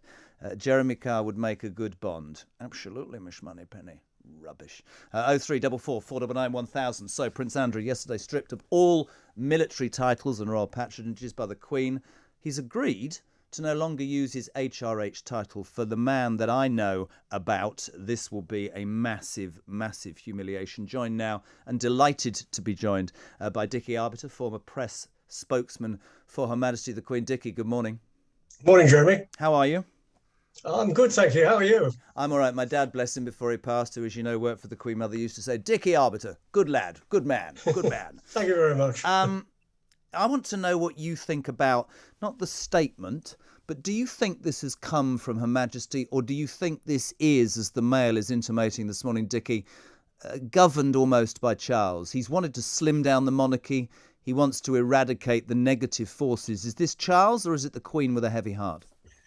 I think at the end of the day, it is the Queen, because the Queen makes the ultimate decisions. But it's a family decision. Prince Charles is there, not there yesterday, but certainly there negotiating with the Queen, as was Prince William.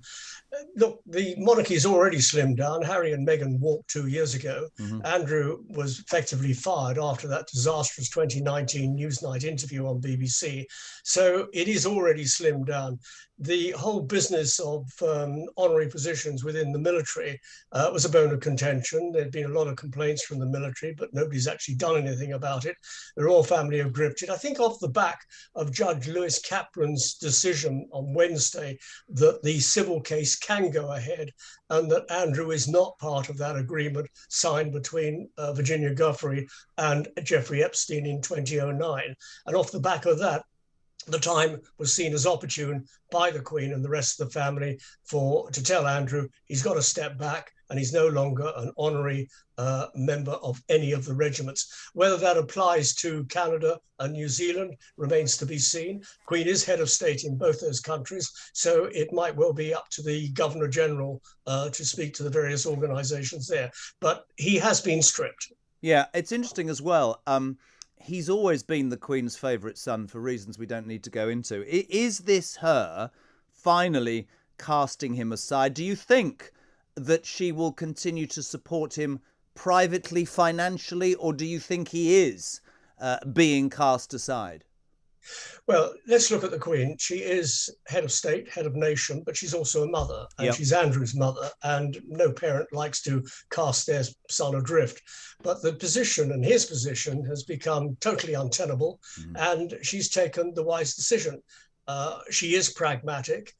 She leads by example, and if there is danger of a member of the family bringing a bad name, not just to the family, but to the institution of monarchy, which has a 1,000-year history, then something has to be done about it. Where does it rank? Where does it rank, Dickie, in scandals that she's had to deal with over the years? Is this for her? You're right about the institution. The monarchy is what it's all about for her. It's been about duty and service for 70 plus years, and she'll have done this, I guess, with a heavy heart. But where does this rank in your mind over the years? Well, over the years, over the 70 years, I suppose this is right at the top of the pile, because no member of the royal family has been involved in any scandal, allegedly or otherwise. So it is a very serious matter for the monarchy, for the institution, and for the people involved in it. I suppose the closest you can get to it in terms of scandal is the abdication in 1936, but that was for different reasons. It wasn't a sexual allegations, but this really is top of the pile. And the Queen pragmatically has taken this decision, probably hurtfully to her, but it's about the survival of the monarchy, survival of the institution, and people looking up to those very people that are heading that institution. And as I've said many times, the Queen leads by example. And if it means pushing her son to one side, so be it. Speaking to Rupert Bell out of the 7 o'clock news, and he was talking about his old regiment, the Grenadier Guards. Do you think, I mean, there was a letter, wasn't there, from about 150 plus, well, they called them veterans, but they were rank and file, men and women in the armed forces. Would that have played a part with the Queen's decision, Dickie? There's dissatisfaction. There's dissatisfaction within the military, the army, the navy, and the air force, of which Andrew had affiliation to. A lot of dissatisfaction, and the Queen would have heeded that. But there needed to be an ultimate cause to put the final nail in the coffin, if I can put it that way. And that was Judge Kaplan's decision on Wednesday that the case can go ahead, and Andrew's got to answer for it. So now he's lost all these honorary positions, and he's now having to fight the case as a private citizen. Anybody looking at the debacle that has become the Duke of York's life would have perhaps quite rightly said to him, you should do this in a different way. If you were press secretary to the Queen right now, what would you be saying to her? Would you have said you've done the right thing? Should it have been done sooner? What do they do about him? Is he going to become a live wire, or is he just going to sidle off to a royal lodge in Windsor and keep quiet and ride out occasionally with his mother? Well, firstly, it should have been done sooner. It should have been done immediately after that Emily Maitlis interview, 2019 November. He was effectively fired from royal duty. And if you effectively fire somebody from royal duty, you take everything and all the trappings away and say, OK, until such time this is sorted out, whether you're innocent or guilty of what you're being accused of, that you must step aside. You are in the background, you are no longer a representative of the royal family. To have the whole business of affiliation to the military dragging on for 2 years was far too long, and somebody should have nipped it in the bud a long time ago. You know, nobody likes to hear that you've got to cast your son adrift, but if it is the survival and the authority of the institution of monarchy, then the monarchy has got to take the lead. The Queen has now taken the lead. She's led by example, and Andrew is now cast adrift. You asked earlier on about costs of the case. Is she going to put her hand in her pocket? Well, there have been all sorts of suggestions that she's putting her hand in her pocket, but he has got this asset in Verbier. It's called a chalet. It's quite valuable, and he's probably going to have to sell that to. But if he pays her off, to me that smacks of guilt. I mean, the other thing, just to finish, Dickie, you know, this should be a celebration this year. The Queen's Platinum Jubilee, 70 years. That's going to be overshadowed, isn't it, with the fallout of this case? Well, the danger of it being overshadowed is being slightly diminished by him being effectively fired from his military roles, and people will sort of put him to one side and the Platinum Jubilee to another, and will celebrate with the Queen this momentous occasion. As far as Andrew is concerned, yes, if he pays her off, it's tantamount to admitting to guilt, but she doesn't want just paying off. She wants an apology. Yeah. And is he going to go that route? Because you can't do one without the other. The money, fine. Apology, will he apologize? He's claiming he didn't know her, nothing happened. If you apologize, you are admitting guilt. And he's not prepared to go that extra mile. Major news story. Dickie Arbiter, thank you so much indeed for joining us on Talk Breakfast. The Duke of York, Prince Andrew, no longer His Royal Highness.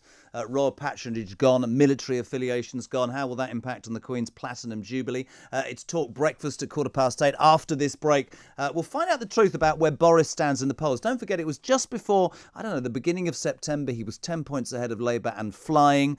With every day and every scandal that engulfs this government, he now finds himself 10 points behind. We'll be speaking to the polls guru, Professor Sir John Curtis, is next on Talk Drive. I said drive. It's breakfast, Jezza. You got that wrong.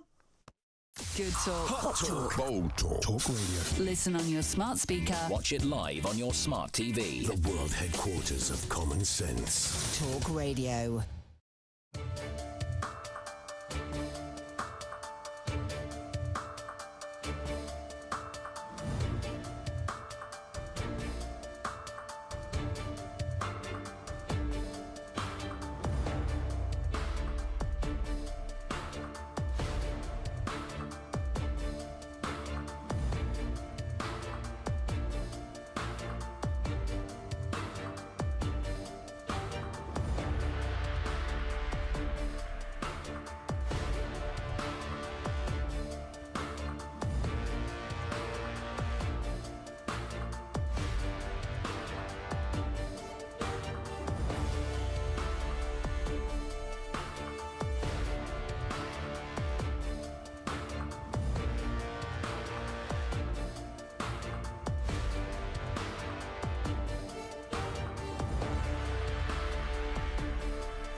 Talk Radio. Unbelievably realistic. Home of common sense. Measured, mean, Machiavellian. Non-complicated radio or a complicated age. The People's Parliament. Just like the real thing. Talk Radio.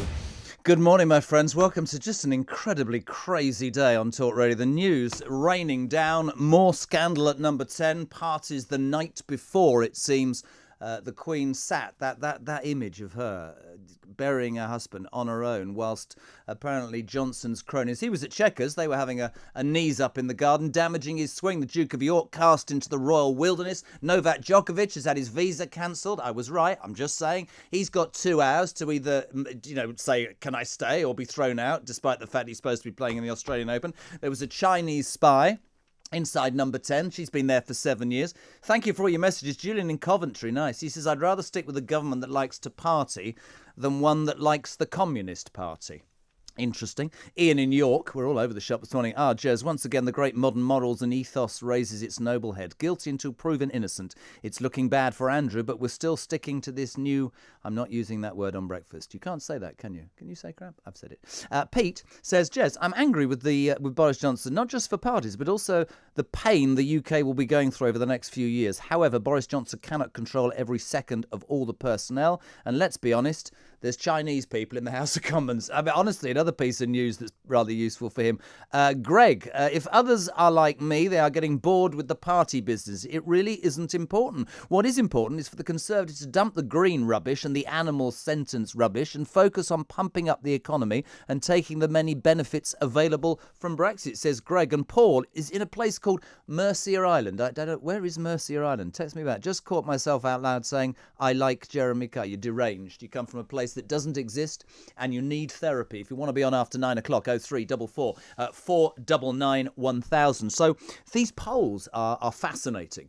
In the space of 16 weeks, Boris Johnson has gone from 8 to 10 points in front to now, after the party scandal, 10 points behind. It's really important to find out the experts and their view, because polls tell us so much. Joining us now is Britain's foremost polling expert, only the best on this show, Professor Sir John Curtice, Professor of Politics at the University of Strathclyde. You try saying that. Good morning, sir. How are you? Good morning, Jeremy. Fine. How are you? I'm good. Welcome to breakfast. Thank you for turning up and how smart you look. Now, all I hear about is Boris bashing. Quite understand that. Let's talk about the reality of his situation. I think I'm right in saying as early ago as September, he was 10 points in front, the world at his feet, an 80-seat majority. Now, he apparently is 10 points behind. Is that true? Yeah, actually, if you can look at it another way, at the beginning of November, before the Owen Paterson affair, and that's where the beginning of the trouble can be comes from. Conservatives at 40 points in the polls. By Christmas, down on average to 31%, including losing 5 or 6 points in the immediate wake of the first round of Partygate. That, of course, was the video of Allegra Stratton struggling to defend the non-party in a mock press interview. Now, there was some sign of recovery, unsurprisingly, in the polls at the beginning of the new year. You know, we'd had the festive season. It had all gone off the media. Conservative support back up 2 or 3 points. Certainly one poll of the 2 polls been out so far suggested, well, but actually it's just all gone back down again and gone down even further to 28%. The other one wasn't quite so bad, but we're still saying a slight slippage in Conservative support, no more than 33. So whatever your views about Boris Johnson and whatever you would or would not like to be true, there is no damage. There is no countervailing the fact that the polls consistently suggest that the combination of the Owen Paterson affair and Partygate has done significant damage to electoral support for the Conservatives. And of course, you know, the thing that these two things have in common is that these are both things where the Prime Minister is associated with attempts to bend the rules and the regulations, not for something that at least some people believe in. So, you know, the Prime Minister prorogued Parliament in September 2019, hauled up by the courts, but at least half the country was behind him because he was doing it in order to pursue Brexit. The problem with both these incidents is that there isn't a constituency of people out there who think that MPs' lives with second jobs should be made any easier. And there certainly isn't a constituency out there. We learned this from the Dominic Cummings affair, of people who think it's fine for those who are involved in and around 10 Downing Street to be breaking the coronavirus regulation. So the truth is, Boris Johnson's style, which has often served him well on these two issues, has served him very badly indeed.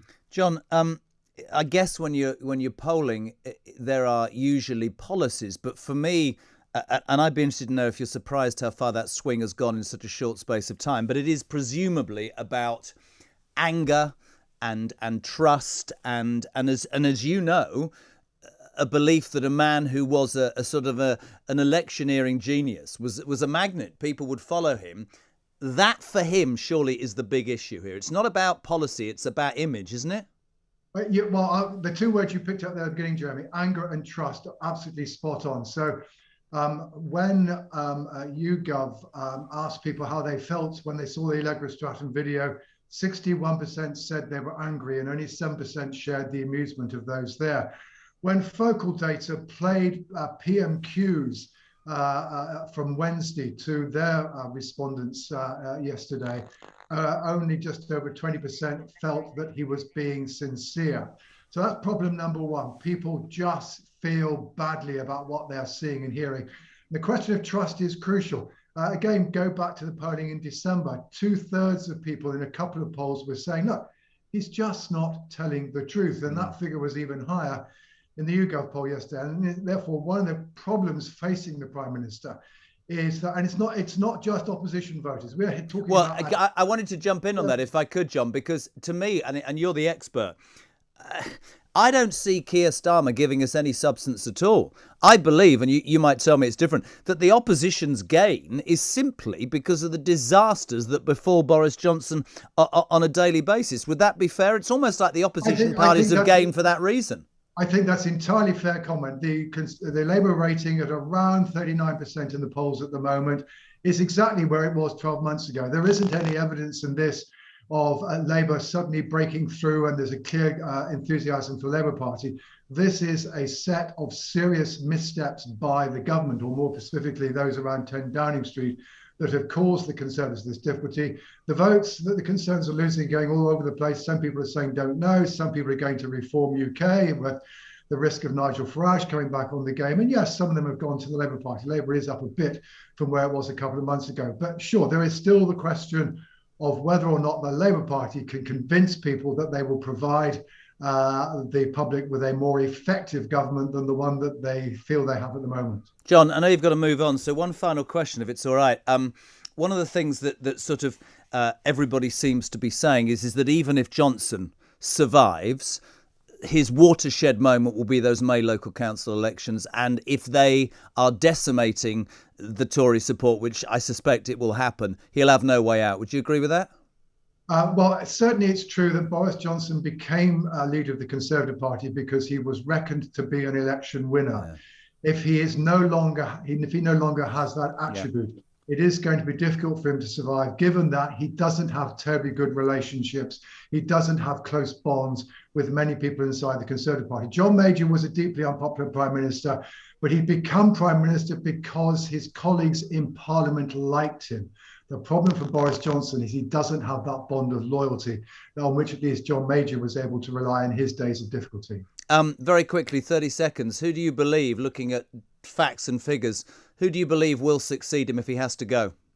It will be a contest between Rishi Sunak and Liz Truss. You don't agree with me? It'll be a left field candidate then? Well, I mean, neither of them stood, of course, 3 years ago.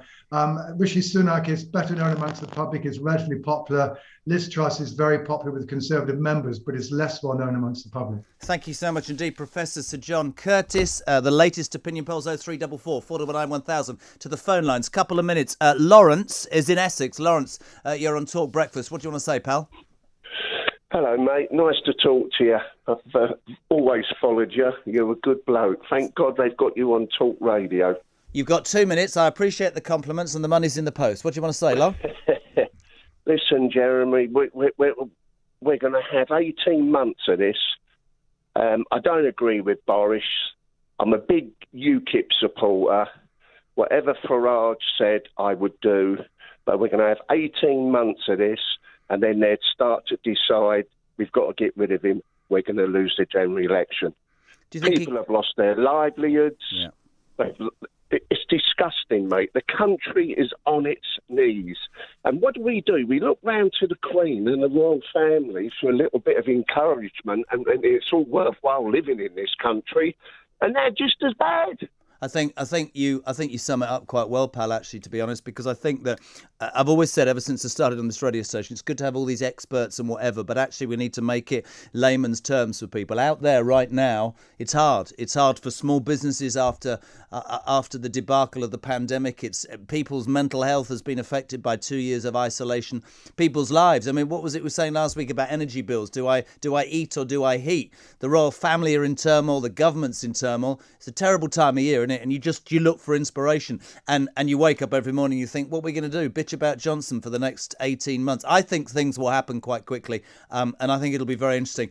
Lawrence in Essex, always a pleasure, never a chore. Thank you, my friend. So headlines on the way. The two main news stories of the day dominating everywhere. Boris Johnson, more parties, of course, in number 10. He was at Chequers, but just 12 hours, it seems, before the Queen buried the Duke of Edinburgh. And that big news story, of course, as well, the Duke of York. The Queen has finally said enough is enough. You better fight this civil sex case on your own. He's no longer His Royal Highness.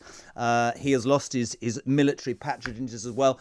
Your thoughts on all of that? 0344 499 1000, and a top showbiz update from Simon Boyle, executive showbiz producer of The Sun, is coming next on Talk Breakfast. Online and on your smart TV. Talk Radio TV News. With your headlines, I'm Emily Rose Adams.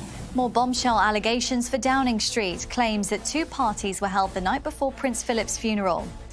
Prince Andrew loses all military titles and royal patronages and will defend his civil sex case as a private citizen. And Djokovic has his visa recancelled ahead of the Australian Open starting on Monday. Downing Street faces fresh allegations that two more parties were held at number 10, this time the night before Prince Philip's funeral. Boris Johnson was not at either of the gatherings, but the Prime Minister's former Director of Communications, James Slack, has apologised unreservedly for the party that marked him leaving his role. The following day, the Queen was forced to sit by herself at her husband's funeral due to the COVID restrictions. Prince Andrew's status as a member of the royal family is in tatters this morning as he loses all his honorary titles and duties. A palace statement says the Duke of York's military affiliations and royal patronages have been returned to the Queen. The Duke faces a civil sex case trial in America over allegations of sexual assault, which he denies. Australia's immigration minister has cancelled Novak Djokovic's visa for a second time ahead of the tennis Grand Slam starting on Monday. The world number one player previously won his court appeal against the cancellation of his visa following a row over his COVID vaccination exemption. He could face a 3-year ban from the country if the deportation goes ahead. His team say they're considering their options. And MPs investigating the cricket racism scandal have concluded the problem is endemic in the game. A report by the DCMS Select Committee says the ECB should have its funding cut and lose its role as the sports regulator if it doesn't take urgent action. That's your news on Talk Radio TV. More in half. Radio. Investigate what's under the think bonnet. Talk loud, talk proud. Highly toxic debate. Battery acid opinions. A voice above the crowd. Talk Radio. The home of common sense. There's some irony for me, Jeremy Kyle, sat here in Talk Breakfast, knowing that I'm playing promos for Trisha Goddard. The world's a strange place. If you want to be on between now and 10 o'clock, 0344 499 1000. Text us to 87222. Hello to Laurie in Welling. Really good point, actually. How can Boris Johnson face the Queen after all of this? Very interesting. Very, very poignant comment. Jennifer Robinson. Jez, no wonder this country is in such a terrible mess. It seems staff at number 10 and Boris Johnson are constantly on the lash. This wouldn't be tolerated in any other workplace. Can you imagine a drunken knees up in the works canteen? Yeah, we work in the media, love. We can absolutely see that on a daily basis. Also, in the travel, this is just a warning. There are apparently problems this morning in Somerset, and just a bit of advice from, I was once told by Jethro, the old Somerset comedian, if you do see grass in the middle of the road in Somerset, it's not necessarily a dual carriageway. You can work that out yourself. 0344 499 1000. We're just waiting for Damien Hines, the security minister, who's just finished with me old mate Kate Garraway on GMB, and there's a sort of crossover apparently. We want to talk to him about this extraordinary story that sort of started yesterday, saying that a Chinese government agent has been active in the House of Commons for the last 7 years. Now, apparently Christine Lee, it's her name, there were pictures on, I don't know what paper it was this morning, I think it might have been the Express, on the front of the Express with her talking to David Cameron at what looked like a quite important thing. And the Speaker yesterday announced this somehow, and then Ian Duncan Smith stood up and talked about it. Turns out that this was a story that could have been told 7 or 8 years ago. We were a bit suspicious at the time. But Barry Gardner's come out and said, yeah, she was working for me and I did take donations, but I was perfectly okay. And the spy services said there wasn't a problem. Her son also apparently works. Oh, look, we're looking on screen now. Christine Lee & Co. Solicitors Limited. Apparently her son's been working for Barry Gardner as well, which is really interesting. And the whole thing, he's resigned. The whole thing smacks of just unbelievable. So we got Damien Hines yet? How are we doing? No, they're shaking their heads. That's the joy. See, don't worry about it. It's just the joy of radio. And everybody's going, what are you going to do now? Just keep talking. Can you imagine, right? Can you imagine that there are British spies inside the Chinese government, sort of in the building? It would be good if it was. Don't worry, fat pals. We'll just keep going. I'm very easy with all of this. It's not a problem at all. I've done it for such a long time. Damien Hines is just, you run from one studio to the next. And, of course, there's never any explanation that the real problem is technology. Harry's doing his best. Harry's been here since 1:30. But he's a magician, is Harry. We haven't got a picture, but we've got audio. Damien Hines, welcome to Talk Breakfast. How are you, sir? Good morning, Jeremy. I'm well, thank you. You spend too much time with my old mate Kate Garraway, and now I haven't got to even look at you this morning, Damien. Welcome to Talk. Now, I'm not going to have a go at you. I'm just incredulous about this story, Damien. You are the security minister. I will repeat what I just said. MI5 is warning that a Chinese government agent has been active in the UK Parliament for the last 7 or 8 years. Very calmly, Damien, how does that happen? Well, I'm afraid, Jeremy, we shouldn't be surprised that there are, entities who want to influence and, in some cases, interfere with our politics. In this case, the Chinese Communist Party. But what you've seen yesterday is that being detected and disrupted. It's an example of our system working, and these notifications. That's one of the tools that the security service has at its disposal. There are others. We're also going to be legislating to make sure we upgrade and update our defences because, the world has changed. But Damien, Yeah. You've just said it's an example of our intelligence services working. I'm not having a go at you personally. There are pictures on the front of the newspaper of Christine Lee with David Cameron, which means this has been going on for 7 years. That's not a success. That's a failure of intelligence, isn't it? The point is that these activities have been disrupted. But, there will be people, Jeremy, there will be people who are trying to form relationships, to create associations. And should she have been discovered sooner, Damien? Should she have been discovered sooner?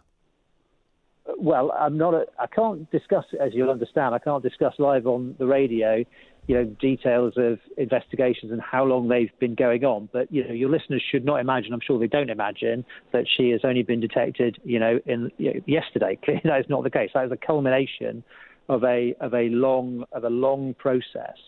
And of course, our security and intelligence services are very active, very busy, making sure they're trying to protect us all of us, not just our political system, but our political system, our democracy is obviously an important part of that, from influence and unwarranted influence. Okay. I know your position is a difficult one, and you would understand how incredulous people are, and you say that that's part of what spies do. And can you confidently tell my listeners this morning that there aren't any more Chinese agents working in Parliament or any other agents, or is that something you can't guarantee? I don't think, to be fair, I don't think anybody can guarantee there aren't people trying to do similar things. And trying to do or succeeding are two different things. That's my problem, Damien. I'm trying to tell people and that's that. Why and that's why disruption activity is so important. And actually, one of the effects of a notification like the one yesterday should be, and I think will be, to heighten the awareness and the vigilance of everybody in our political system, parliamentarians and beyond. Yeah. That these things can happen. Barry Gardner. People are not always what they seem, and we need to be vigilant. Absolutely. Listen, try working in television and radio. Barry Gardner, did he actually believe, a sane human being, that Christine Lee, an ordinary solicitor, could fund his office to the tune of 500 grand and everything was fine? How stupid is he? So, look, Jeremy, clearly questions about Barry you need to put to Barry. I'm not, and it wouldn't be right of me to talk about an individual in that way. But this isn't really a story about an individual British politician or one political party. The point is about how others. We don't have any dispute with the people of other countries. That's not what it's about. But there are specific entities, in this case, the Chinese Communist Party, through a particular operating organ, who will try to have particular influence on our system, and we need to be vigilant against it. Can I ask? This is an example of it being disrupted, being stopped. Can I ask you, the Security Minister, do we have any UK agents in the Chinese Parliament, and if not, why not?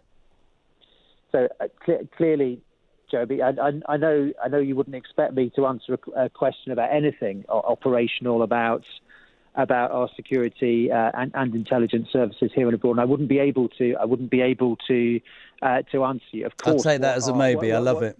Of course, what everybody involved is doing their very best to protect and to do their best for our country and for all of us in it, and all that makes our country great. You would understand, though, Damien, and I do appreciate you're in a difficult position. You would understand why I have to ask those questions. I'm sure you'll understand the next question. Do you back Boris Johnson?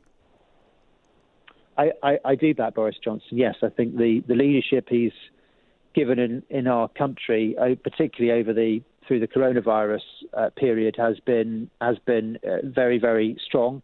Has been what has been needed, to the strong vaccination rollout, the most tested countries in Europe, one of the most open economies, strongest growing economy in the G7, in spite of the ravages of the coronavirus. I support the Prime Minister.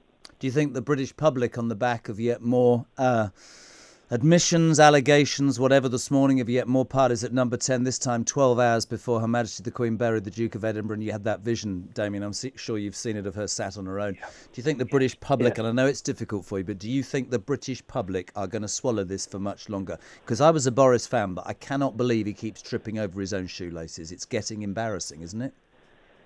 Well, your listeners will have been shocked to hear that story this morning, or if they've seen it in the paper, and I was shocked to see the story overnight in the paper, and particularly given, as you say, that was a time of particular solemnity in our country, mourning the loss of Prince Philip, and you are quite right that the enduring image that people have in their minds is the incredible dignity of Her Majesty in mourning.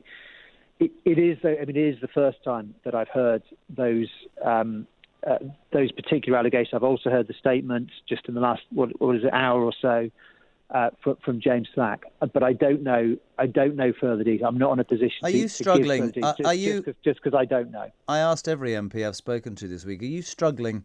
Forget that you're Security Minister. Just a man talking to me. Are you struggling to look your constituents in the eye at the moment? Because I suspect a lot of Tory MPs are, aren't they? I know we have a job of work to do, all of us, with our constituents. And look, clearly, I've had a lot of correspondence from my constituents, as I'm sure every other MP has as well. They want answers, and I think this, the investigation that's being led by Sue Gray is incredibly important to help us get to those answers. And when she has her findings, the findings become public. Rightly, the Prime Minister then will make a statement in the Commons. He's already said that. There will then be the opportunity for scrutiny, for MPs to put questions. MPs on all sides to put questions to the Prime Minister, and of course scrutiny from you and your colleagues across the media and in the wider public debate as well. I understand that people want answers, and they must have them. Really, really admire your honesty, Damien Hinds, MP, Security Minister as well. Thank you very much indeed for joining us on Talk Breakfast. So much to talk about this morning. This is interesting. Rob Clark from Bulford in Wiltshire. Why should anyone be surprised, Jez, about a Chinese agent active in our political system? Here we go. Just take a look at Susan Mitchie, I think it's Mitchie, in Sage, who has been influencing our psychological behaviours over COVID. She's a fully paid up member of the Communist Party. That says it all, really. My goodness me. What a number. I mean, what a morning. You've done that on me, Ed.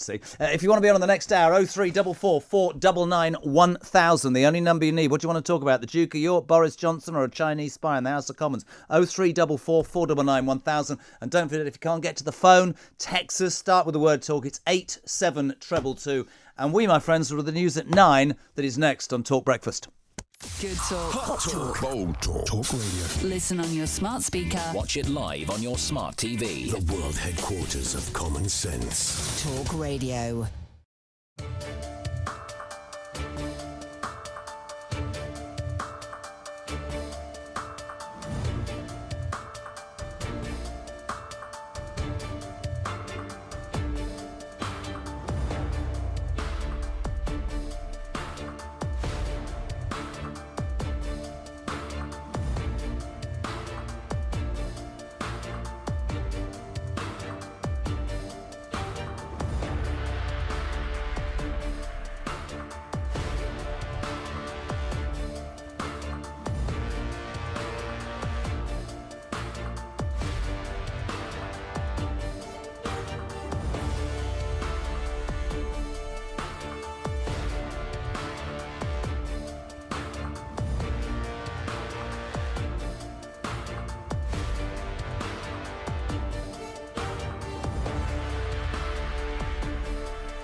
Online and on your smart TV. Talk Radio TV. News. Live at 9, I'm Emily Rose Adams. More bombshell allegations for Downing Street. Claims that two parties were held the night before Prince Philip's funeral. Prince Andrew loses all military titles and royal patronages and will defend his civil sex case as a private citizen. And Djokovic has his visa recancelled ahead of the Australian Open starting on Monday. Downing Street faces fresh allegations that two more parties were held at number 10, this time the night before Prince Philip's funeral. Boris Johnson was not at either of the gatherings, but the Prime Minister's former Director of Communications, James Slack, has apologised unreservedly for the party that marked him leaving his role. Reports say around 30 people were dancing until the early hours when indoor mixing between different households was banned. The following day, the Queen was forced to sit by herself at her husband's funeral due to the COVID restrictions. Prince Andrew's status as a member of the royal family is in tatters this morning as he loses all his honorary titles and duties. A palace statement says the Duke of York's military affiliations and royal patronages have been returned to the Queen. The Duke faces a civil sex case trial in America over allegations of sexual assault, which he denies. That brutal 49-word statement from the royal palace was basically condemnation enough. They want Prince Andrew now to go away and get it sorted as a private citizen so that it can be kept separate from the royal family. Australia's immigration minister has cancelled Novak Djokovic's visa for a second time ahead of the tennis Grand Slam starting on Monday.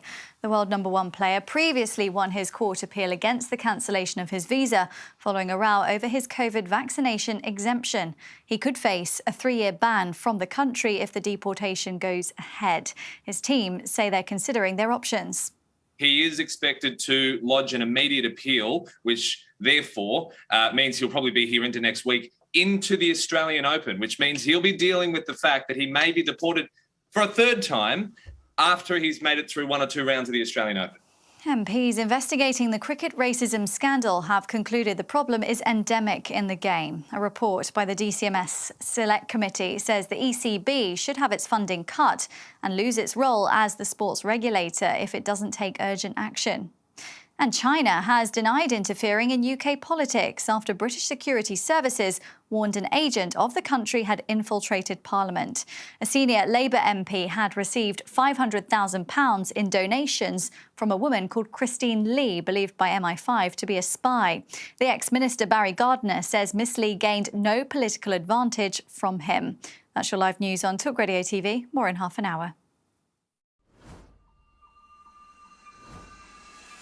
Offence archaeology on Twitter. Quite terrifying. Don't beg Jeff Bezos. Charge him, for God's sake. Have a day off. Use some common sense. People can say whatever they want.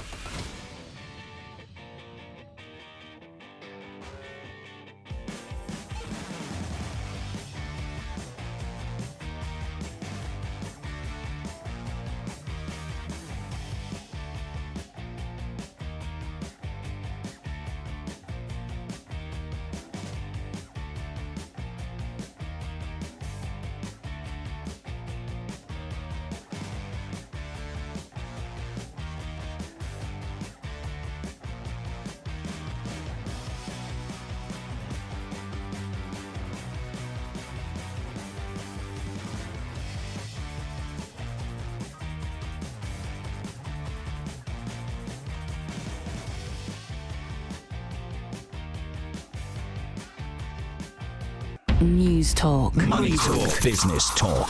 Breakfast. With Jeremy Kyle. Radio with a fight left in it. Breakfast. With Jeremy Kyle. On Talk Radio. Good morning, my friends. 9:05. It's Friday the 14th of December. This is JK with Breakfast Till 10. The amazing Mike Graham from 10, Ian Collins from 1, and Rob Rinder back on Friday Drive from 4 p.m. Just so much going on. Chris from Stockton-on-Tees. I don't know why I said it like that. Jez, do you not think it's a little coincidental that the news of a Chinese spy in Parliament has just been leaked at the same time as our Prime Minister is under massive pressure? Another dead cat on the table, perhaps. You might think that. I couldn't possibly comment. Your calls between now and 10 o'clock on 0344 499 1000. Your text to 87222. Start your message with the word talk. So much in the news. The Duke of York, of course, losing his royal title, well, his Royal Highness, no longer his military affiliations. They've gone. Boris Johnson, more stories about parties 12 hours before the Queen buried our husband. A Chinese spy in the House of Commons, and the excellent news that Novak Djokovic, just a joke, has had his visa terminated, and we are 55 minutes away. We have this on good authority from my mate in Sydney, to him being deported. So unless his lawyers lodge an official hearing, well, you know, can sort of appeal, he'll have to get on a plane. Here's the irony of Novak Djokovic. If he does appeal in the next 55 minutes, he can stay in Australia while that appeal goes ahead and probably play in the Australian Open, and he could win the trophy and then be thrown out the country with it and never return. Now, the other piece of news, Mark Machado is here, broadcaster and host of the Morale End Cricket podcast. How are you? I'm good. How are you? Great. Lovely to see you again, my friend. The DCMS Committee's report into racism in cricket has urged the government to limit public funding for the game unless there is a demonstrable progress in eradicating deep-seated racism in the sport.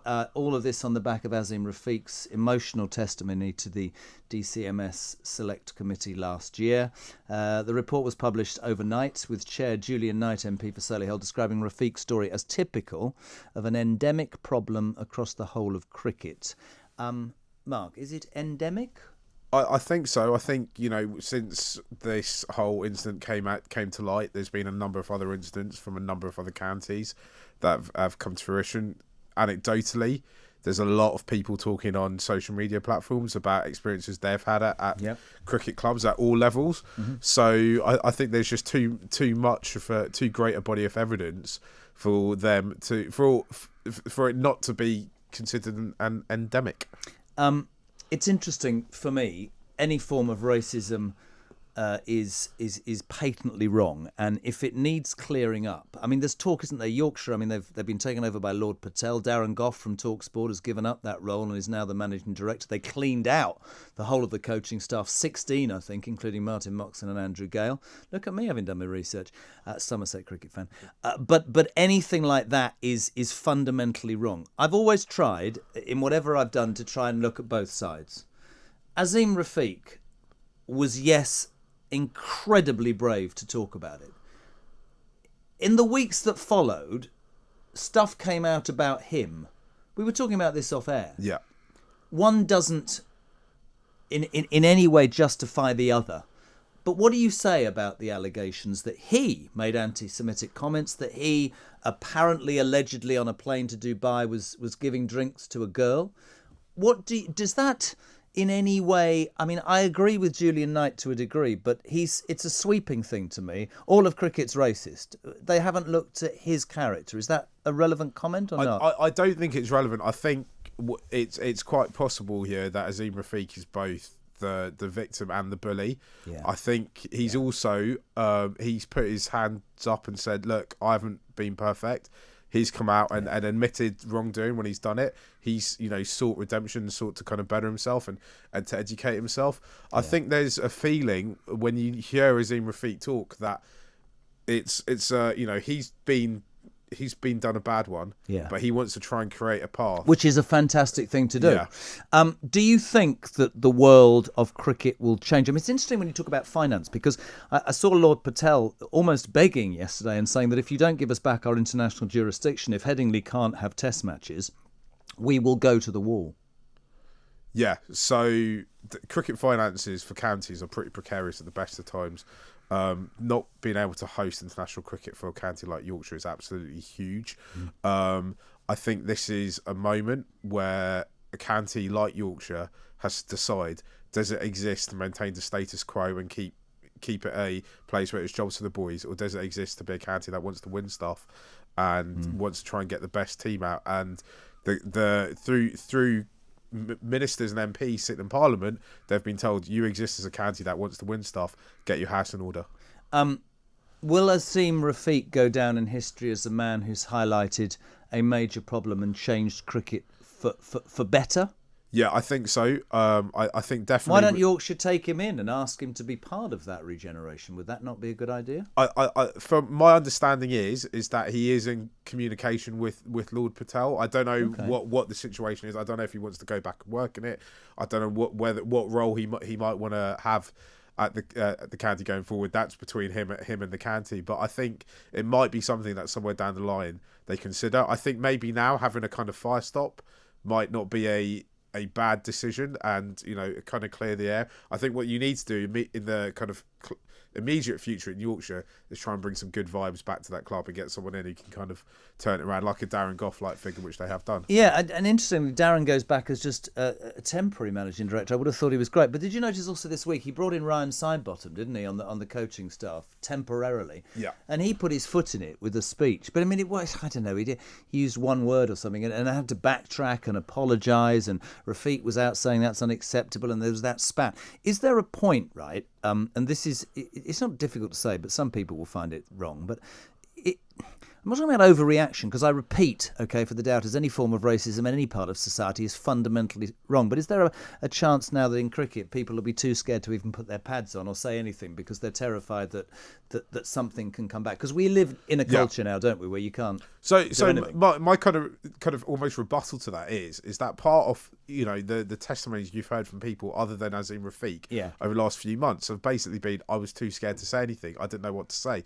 I play for a few cricket clubs, and I've been in WhatsApp groups where people have started that conversation about where they feel wrongdoings have happened to them, and then actually they've kind of got nervous or worried or scared, and they've deleted those messages.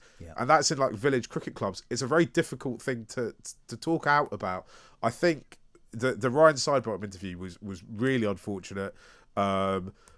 He was clearly, I think, quite underprepared. It sounded to me like he was trying to put the whole racism issue aside for a moment. You've got to understand, if you're involved in Yorkshire cricket in any way for the next 2 to 3 years, the racism issue, the Azeem Rafiq issue, is going to be, any journalist who talks to you, it's going to be pretty close to their agenda for what they want to speak to you about.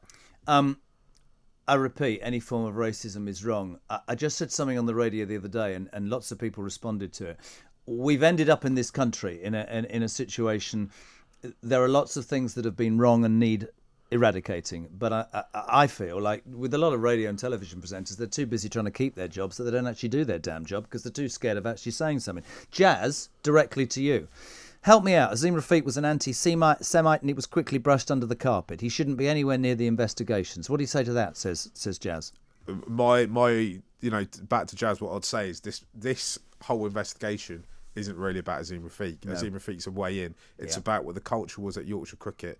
As I said earlier, Azeem Rafiq is both a victim and a bully during his career over there. He has gone in and he has got into the culture. Doesn't undermine his experience. It doesn't exactly. You can make mistakes, you can do whatever, but it doesn't undermine his experience. Mark, seriously, and by the way, the Morelli and Cricket podcast is something else. Give it a listen. Thank you so much indeed. Now, because I have to take a call, you have to duck under that camera, and if you hit the camera, then we're absolutely done for. But don't worry about it. Let's go to Manchester. Mark, you're on Talk Breakfast. Oh, we're not going there. He's not there yet. What's going on? Come on, Mark. He is. Oh dear me. Just duck down, it's fine. I see Mike Graham through the glass. Is Mike Graham gone?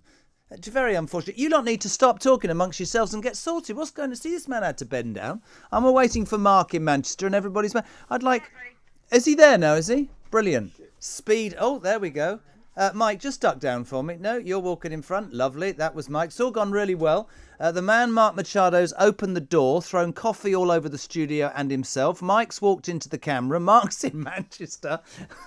How are you, dear boy? Oh, I'm good, thanks for asking. Thanks for coming on. We eventually got you on. Everyone, what do you want to talk about anyway, says Jez, trying to work out what the hell's going on. What do you want to say, Mark, in Manchester?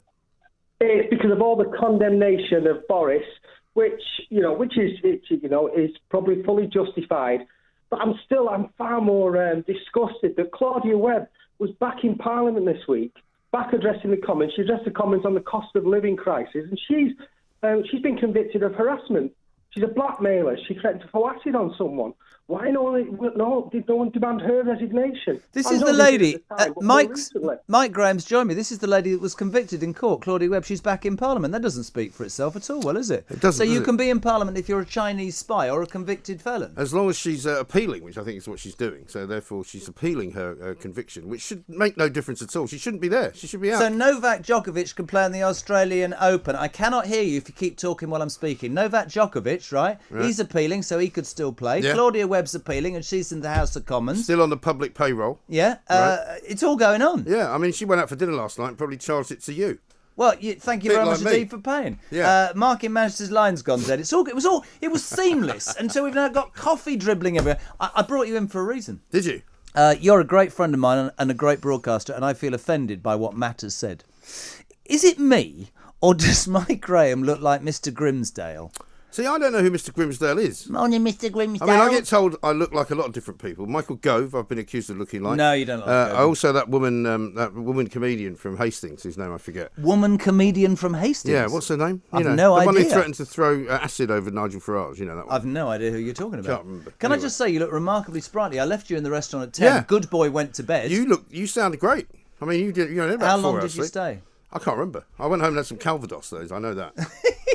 Good man. Joe Brand. Joe Brand, that's her, yeah. I get told I look like her. That's interesting. Joe Brand in glasses. That's quite Yeah. good. We brought you in early for no other reason. No. I wanted to read you that. So That's fine. Is that all right? Absolutely You can fine. come in I'll again go- later. I'll go You're out. looking very smart. But when you do go out, because I'm Yes. going to go to break, try Well, not haven't to... you got people that do a wide shot so that people can walk out? I've supposed I mean, to there's have thousands of them in there. Do you know, there's thousands of them, and they can't get a call on between them. Unbelievable. It's all going wrong. Yeah. By the way, coming next, you will go outside, you will listen to this, all of you will. A man who was fined £100 for having friends in his garden during lockdown is demanding his money back Quite from right. Boris Johnson, Good on Kieran him. McArdle, and guess what? He's next on Talk Breakfast. Good talk. Hot talk. Bold talk. Talk radio. Listen on your smart speaker. Watch it live on your smart TV. The world headquarters of common sense. Talk Radio.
Talk Radio. Radio where you can let off some steam.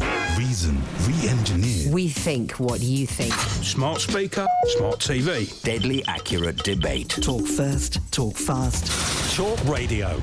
Welcome back, 9:20. This is Jeremy Kyle at breakfast. Some semblance of order has returned. Mark Machado, the broadcaster and host of the Morelli End, as he left Studio One here at Talk Radio, basically walked into the wall, banged into the camera, threw coffee up the wall, swore, bumped into Mike, who then headbutted the camera, all as we were trying to get Mark from Manchester, whose phone was crap. But that just about sums up live radio, and it's brilliant. You hear it and see it all as it happens. One of the most astonishing stories in the last couple of days, and they've done such a great job to get him on. A man who was fined 100 quid for having friends in his garden during lockdown, because those were the rules, is really, really, really angry with Boris Johnson. He's demanding his money back. He says he will give the money to a mental health charity, £100, when he gets it back. Kieran McArdle joins me. Kieran, welcome to Talk Breakfast. How are you, pal? Good morning, Jeremy. Thanks for having me on. I absolutely agree with you. Tell me, before we talk about what you're going to do with the money, tell me exactly what happened. So you were found doing what? It was March 2021. I was living alone at the time. I got a close group of friends, and I sensed I wasn't myself. I was lonely, and I was feeling a little down. And they took it upon themselves. 3 friends said, "Look, let's go around and see him. We'll sit in the garden for an hour. Just perk him up, and we'll, just give him a bit of a lift, and then we'll stay for an hour, and we'll make our way home." Within that hour, 2 police officers arrived, and they rung the front door. So I went in from the garden, and they tried to enter the property. I wouldn't let them, and they said, "We understand there's an illegal gathering here." And I held my hands up. I said, "I've got 3 friends in the garden, socially distanced," and they marched them from my premises, took all our details. £200 fine, £100. £200? Yes, £100 if you paid within 7 days, which we all did because we accepted our responsibilities. What we did was wrong. We broke the regulations, laws, the acts, whatever it was. And we said, we knew we was in the wrong. I could have said to them when they turned up, a surprise, I could have said, "We can't do this, away you go." But I chose to say, "We'll sit in the garden for an hour." And then the police come, and there's £100 fine, 4 of us, that's £400. And I was happy to pay that. I accepted what we did was wrong. And stories in the last few weeks, and then as another, the news just broke this morning. I mean, we've just been taken for fools by the people that's made the regulations, who have basically said, "Do as we say, not as we do." Let me ask you a question. Let me ask you a question about Boris, because understandably, and I think that you are an example of many, many people. I think that if those 40 people, if it's found out there were 40 people and it was all illegal, I think they should pay fines as well. I genuinely do. Did you vote for Boris? Was Boris your man? Did you go with him? Yes or no? No, not at all. No.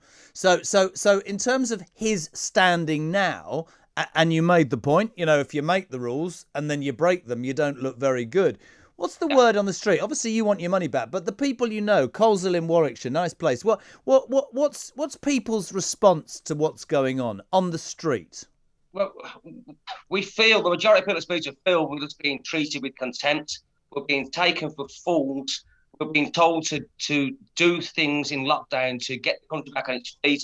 The majority of people are adhering to that, but it's one rule for us and one rule for them. I think he was quoted saying a few years ago that classing people like us as plebs, which just about sums the man up. So we'll clamp down on the plebs, but we'll just carry on and have our garden meetings, and someone go to the wine store with a suitcase, get it filled up, sod them. Let's just we'll just carry on our lives. And you should have had a trestle table with some sausage rolls and said it's a work meeting, and I've come out to do that. In hindsight, it would have been.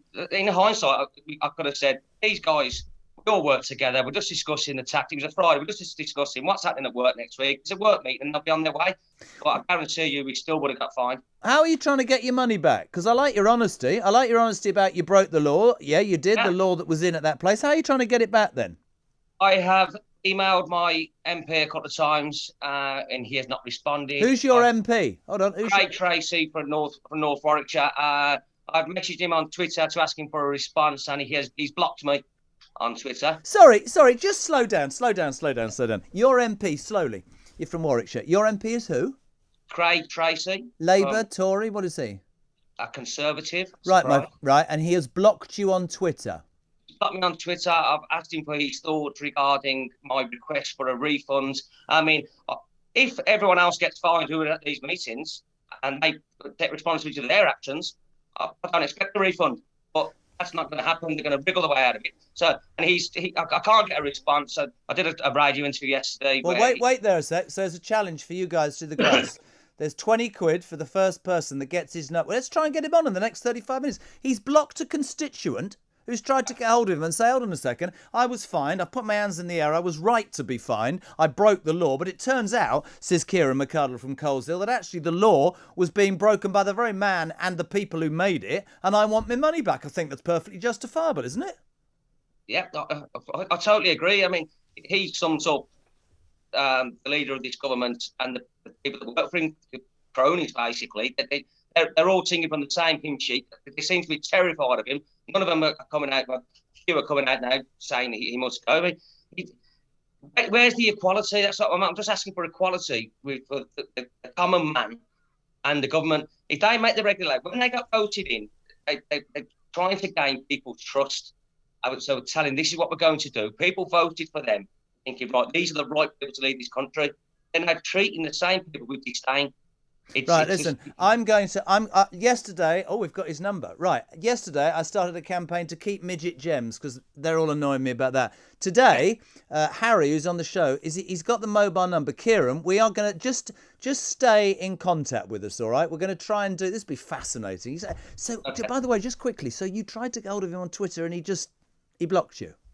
I sent the last, when this thing went viral, I sort of copied the link and messaged him saying, can I have your thoughts, please? And the tweet wouldn't send. And then when I went to it, you've been blocked by Craig Tracy.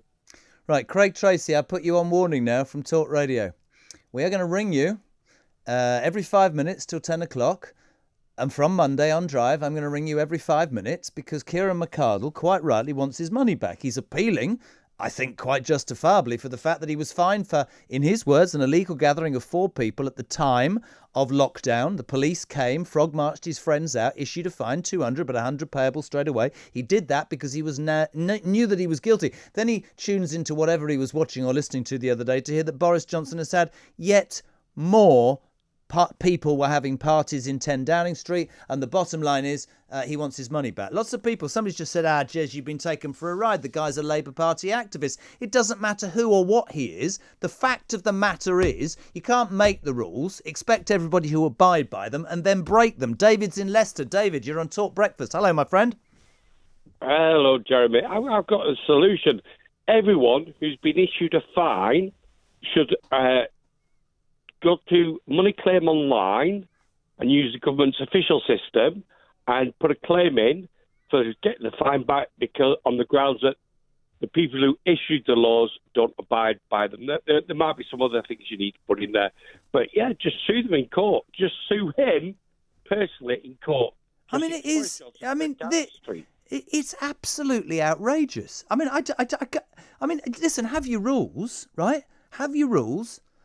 And stick by them, but then break them, right? I don't understand. I genuinely... Does that work then if somebody goes online and does that? Have you done that before? Is that going to work? Because I'm not very good at technology. Well, I've not used it myself, but people have used it for me. Like, I had problems with one of my utility companies, but I sorted it out. And they use Money Claim Online to do it. And it costs you a few pounds to do it, but when you win your case... Yeah. You get the money back. Brilliant. But if everyone bombarded Boris Johnson, 10 Downing Street, he would be wetting his pants. I was going to use another word. If he's wearing any. Thank you very much, Steve. David in Leicester. Jezza says, Pete, 20 quid as a prize, you cheapskate. Give it to Harry. I will if he gets through. Sam Carr, Talk. Hello. Yeah, sorry, we'll get rid of that one. All these parties were known about at the first leak, so why keep leaking? It's losing its shock factor, a bit like the media COVID propaganda. Danny says, the moment you enter politics, the establishment finds something on you, they park it, and they use it against you in the future. Danny's in Romford. I don't know. It's only right that anyone who was fined for breaking lockdown rules should now be getting their money back. I think everybody agrees about that. Twitter is not an official route for residents residents to contact an MP or councillor. There is an official email address usually. There's no rule to say you can't block someone who is persistently hassling you. The man should send an email. Thank you, Councillor Fran Carpenter. Let's hope if Mr. Tracy, or whatever his name is contacted by email, that he responds, because if he doesn't, I'm going to hold him to account. Because I think that if you got fined, I'm just being honest, and then you found out that Boris and his mates got away with it, you want your money back, don't you? Donate it to charity. Listen, it's right on 9:30, headlines on the way, and your calls in the next half an hour. And next, lovely lady, Lisa Maxwell, in Casualty tomorrow night on the BBC, is on this show. It's Talk Breakfast at 9:30. Online and on your smart TV. Talk Radio TV News. With your headlines, I'm Emily Rose Adams. More bombshell allegations for Downing Street. Claims that two parties were held the night before Prince Philip's funeral. Prince Andrew loses all military titles and royal patronages and will defend his civil sex case as a private citizen. And Djokovic has his visa recancelled ahead of the Australian Open starting on Monday. Downing Street faces fresh allegations that two more parties were held at number 10, this time the night before Prince Philip's funeral. Boris Johnson was not at either of the gatherings, but the Prime Minister's former Director of Communications, James Slack, has apologised unreservedly for the party that marked him leaving his role. The following day, the Queen was forced to sit by herself at her husband's funeral due to the COVID restrictions. Prince Andrew's status as a member of the royal family is in tatters this morning as he loses all his honorary titles and duties. A palace statement says the Duke of York's military affiliations and royal patronages have been returned to the Queen. The Duke faces a civil sex case trial in America over allegations of sexual assault, which he denies. Australia's immigration minister has cancelled Novak Djokovic's visa for a second time ahead of the tennis Grand Slam starting on Monday. The world number one player previously won his court appeal against the cancellation of his visa following a row over his COVID vaccination exemption. He could face a 3-year ban from the country if the deportation goes ahead. His team say they're considering their options. And MPs investigating the cricket racism scandal have concluded the problem is endemic in the game. A report by the DCMS Select Committee says the ECB should have its funding cut and lose its role as the sports regulator if it doesn't take urgent action. That's your news on Talk Radio TV. More in... Offence archaeology on Twitter. Quite terrifying. Don't beg Jeff Bezos. Charge him for... Breakfast Talk. News Talk. Talk Radio. Real talk for real people. Breakfast. With Jeremy Kyle. Fighting your corner on the nation's favourite free speech destination. Talk Radio. Welcome back, my friends. Just after 9:30, Friday the 14th of December. Mike Graham, the legend, is here from 10, Ian Collins from 1, and Judge Rinder, Robert Rinder to you, back from 4 o'clock with Friday Drive. This is JK till 10. The two big news stories of the day by a merry mile. More parties in 10 Downing Street. Party number 8, party number 9, I think, something like that. Boris Johnson bunkered down and been in contact with somebody with COVID. We haven't heard from him, but outraged this morning. This in every single newspaper, plus the story of the Duke of York. Prince Andrew, no longer His Royal Highness, no longer any military affiliations at all. Taken away, given back to the Queen. Prince Andrew facing life as a normal citizen, poor man, and he's got to face that civil sex Kate course on his own. We'll see what happens with that. Loads of you on Twitter this morning. You've obviously been listening. 87222. Ian in York. It's nice in York. Jez, please send my commiserations to Mike. What, Graham? I too was likened to Jo Brand by a woman I met the first time 13 years ago. She wore me down. We've been together 13 years. When I woke up the other morning, she said, "You've turned into Johnny Vegas." It's a successful relationship. Jez is so funny. What's that to look at? Mike Graham. Seamless. Thank you for being on, enjoying it. That's anonymous, so that's probably from my wife. Hello to Richard in Truro. All down there in Cornwall, where everybody talks funny like that. He says, if Boris has to resign, so should the other 40 MPs who attended. And has anyone had a look into the other parties and breaches they've made, or is it just a witch hunt? I think there's a lot more to come. That would be my opinion. I don't know. Jez, in regards to the fines issued to people during lockdown, there should be a class action brought against the government on behalf of all the people fined for holding illegal gatherings. Politicians use Twitter to communicate to constituents and the public all the time, and that MP who's ignoring that bloke is a complete disgrace and needs to be brought to attention. Rob says, finally, a quick straw poll from my workplace. It's a printing factory.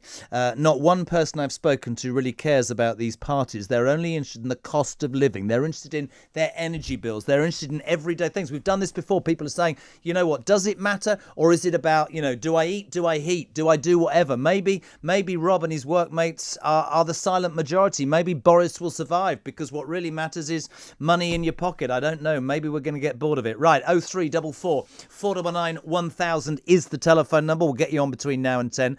In the next 25 minutes, we're going to talk about, a cake, a person I know who's running a marathon. Oh, yes.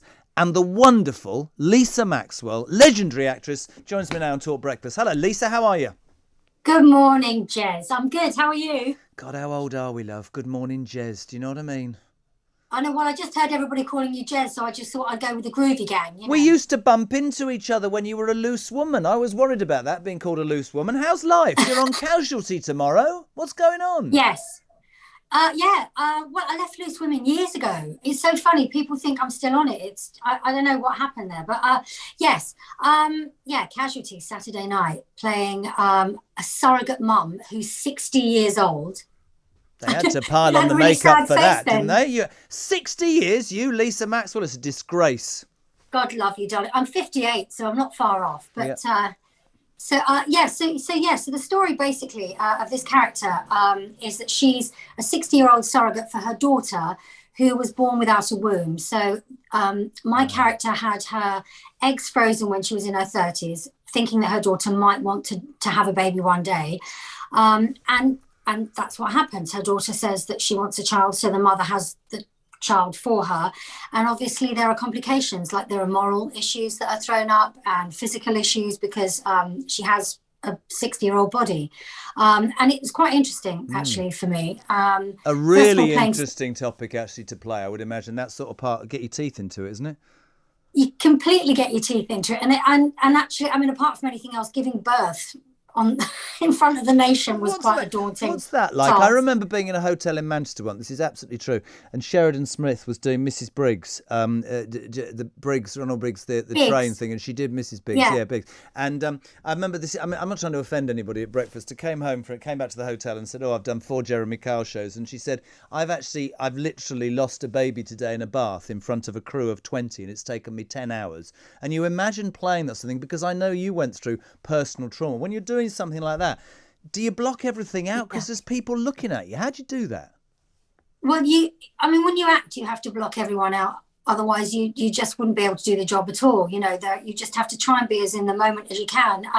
It is difficult. I mean, for me, part of finding out how to do it authentically was to sort of think about my own life experience. And, I had a wonderful child, his daughter who's now 22.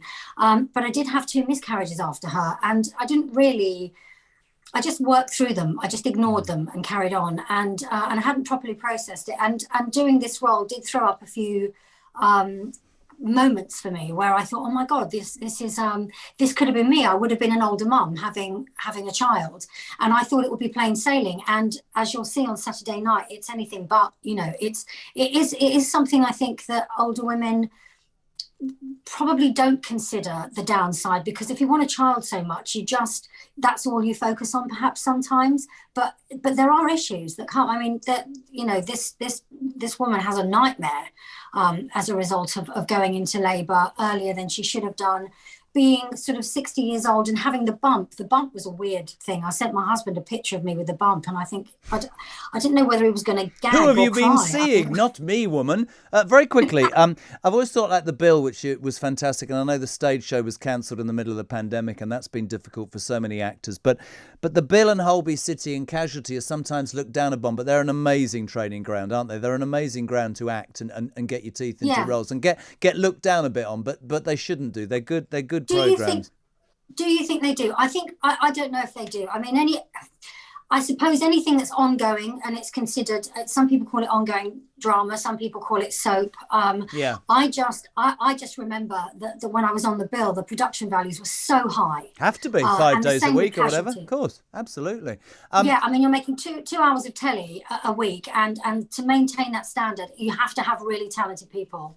It's so lovely to see. I'm sorry it's so quick, but Casualty tomorrow night on the BBC. You don't... 57s, that's ludicrous. We're the same age, mate. What's happened? I don't know. I don't feel any different. And what is 58? You tell me. It's. I think it's whatever you feel, and I feel great. But do you sleep for 8 hours and get up in the morning and everything hurts, though? That's when you know you're getting old. No, I don't sleep for 8 hours because I have to get up and wee in the night. Love you. Thank you, Lisa. Well, so do I. Actually, have to have a pee at 4 o'clock, but I wasn't going to say that, but you've done it. Thank you so much. Lisa Maxwell on Casualty tomorrow night. So much more to come. This is Talk Breakfast. Good talk. Hot talk. Bold talk. Talk radio. Listen on your smart speaker. Watch it live on your smart TV. The world headquarters of common sense. Talk Radio.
Talk Radio. Powered by common sense. Activated by opinion. Bristling with debate. First, fast, freedom of opinion. Unbelievably realistic. All because the nation loves Talk Radio. Hello, welcome back. Mike Graham is here from 10. A public apology here from Jeremy Kyle on Breakfast. Apparently I've said 14th of December a couple of times. I'm glad you're listening. It was a deliberate ploy to see if you were awake this Friday morning because there's been so much going on. So thick, me. 0344 499 1000. Dan, Nikki and Crystal. So glad to have you back on, Jez. Boris out, you in, dream on. Sam Carr. Andrew should have no money from the royal family or the state to fight or pay his fees. All the money and wealth the royal family have is public money. He's a disgrace. He should be gone. Peter says, interesting to hear Lisa Maxwell. The reruns of the bill on BritBox, been watching them over the last couple of months. We've watched everyone and thoroughly enjoyed it. I have to tell you, the bill was an amazing programme. Now, 9:45. Mike here from 10 o'clock. Before that, from Drive, our producer Verity is amazing. And I do this for a reason, by the way. This amazing lady who's joining me in the studio now is running the London Landmarks Half Marathon. because of memory of your father. Yeah, I'm doing it for an amazing charity called Pancreatic Cancer UK.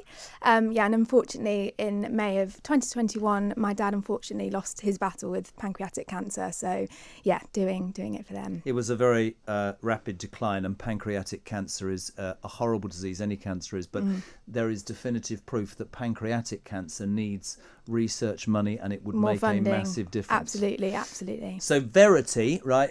Do this for me, my friends. Wish Art. So that's Wish and Art. Just go to our Just Giving page. We did this on Drive, and people have been unbelievable. Yeah. You are going to run now. You've started doing okay. You told us that you ran 3 miles. 3 miles. Yeah, bit of a way till the 13-mile mark. But So the gang here thought, what can we do to inspire us? So we have got for you, and I love this, by the way. My next guest, Tony Bowman, is Britain's oldest competitive runner. Bear this in mind, Mark. He's 86. He hasn't got a mobile, and he hasn't got he's got a landline. Tony Bowman, welcome to Talk Breakfast. How are you, sir? Good morning to you. Why am I sounding? I'm just waiting to leave to go to training in South Leeds indoors. Oh. Did you notice what I did? I went 10 and 12. Tony, wait a minute. Wait a minute, Tony. Do you notice I went? All right, Tony. He went, yeah, all right, Jez, I'm going training in a minute. I sound like the old man. Tony, you're a marvel. Now, listen, 86. How far do you run? I'm a very lucky person. You what? I'm a very fortunate person. I realise that. On a serious note, how do you manage to keep running as far as you do at your age? Well, I'm very, very enthusiastic about keeping fit. Always have been. I've never been a smoker or a drinker. No. And I love watching sport. Mainly athletics, tennis and hockey. And I've obviously got the right genes and brought up in the right sort of atmosphere. Right, in terms of genes, we brought Verity on because I want you to inspire her. Verity, Help me out, Tony. How can we get her up to 13 miles? You talk to Verity. Go on, Tone. Well, you see, I'm not a distance runner myself. I have tried a couple of marathons. I did the first London one in about, 1981, and then I did one in Paris.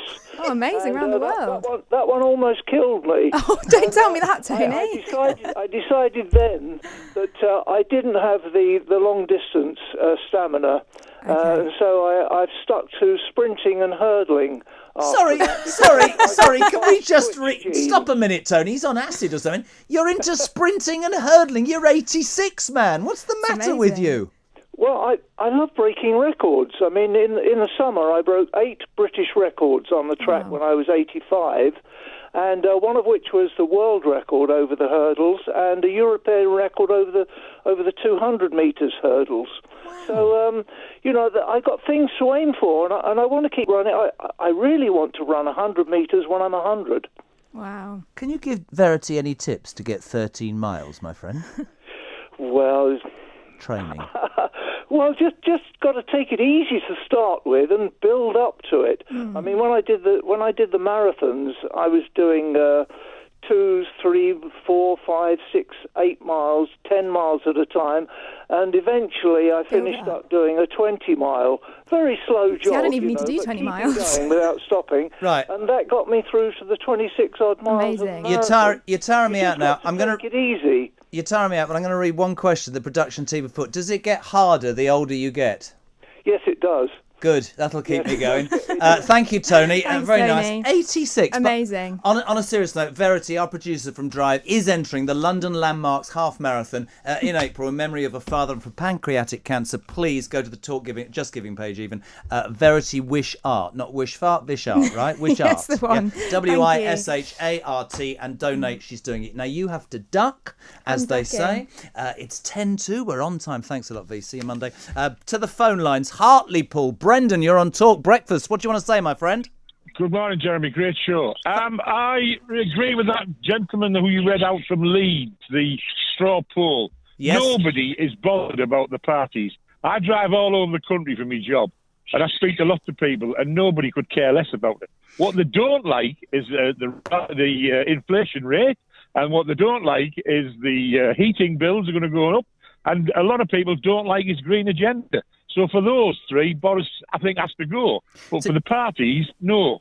It's really interesting, isn't it? A lot of Certainly when we've been on in the last few weeks, a lot of what I would call traditional Tory voters, those who were brought up to believe that, the Tory party, the Conservative Party was about low taxation and paying for what you have, not speculating exactly, and are annoyed about Boris Johnson, not for these parties, actually. That might be media, but they're annoyed because here's a man, and I keep quoting this because I think it's astonishing.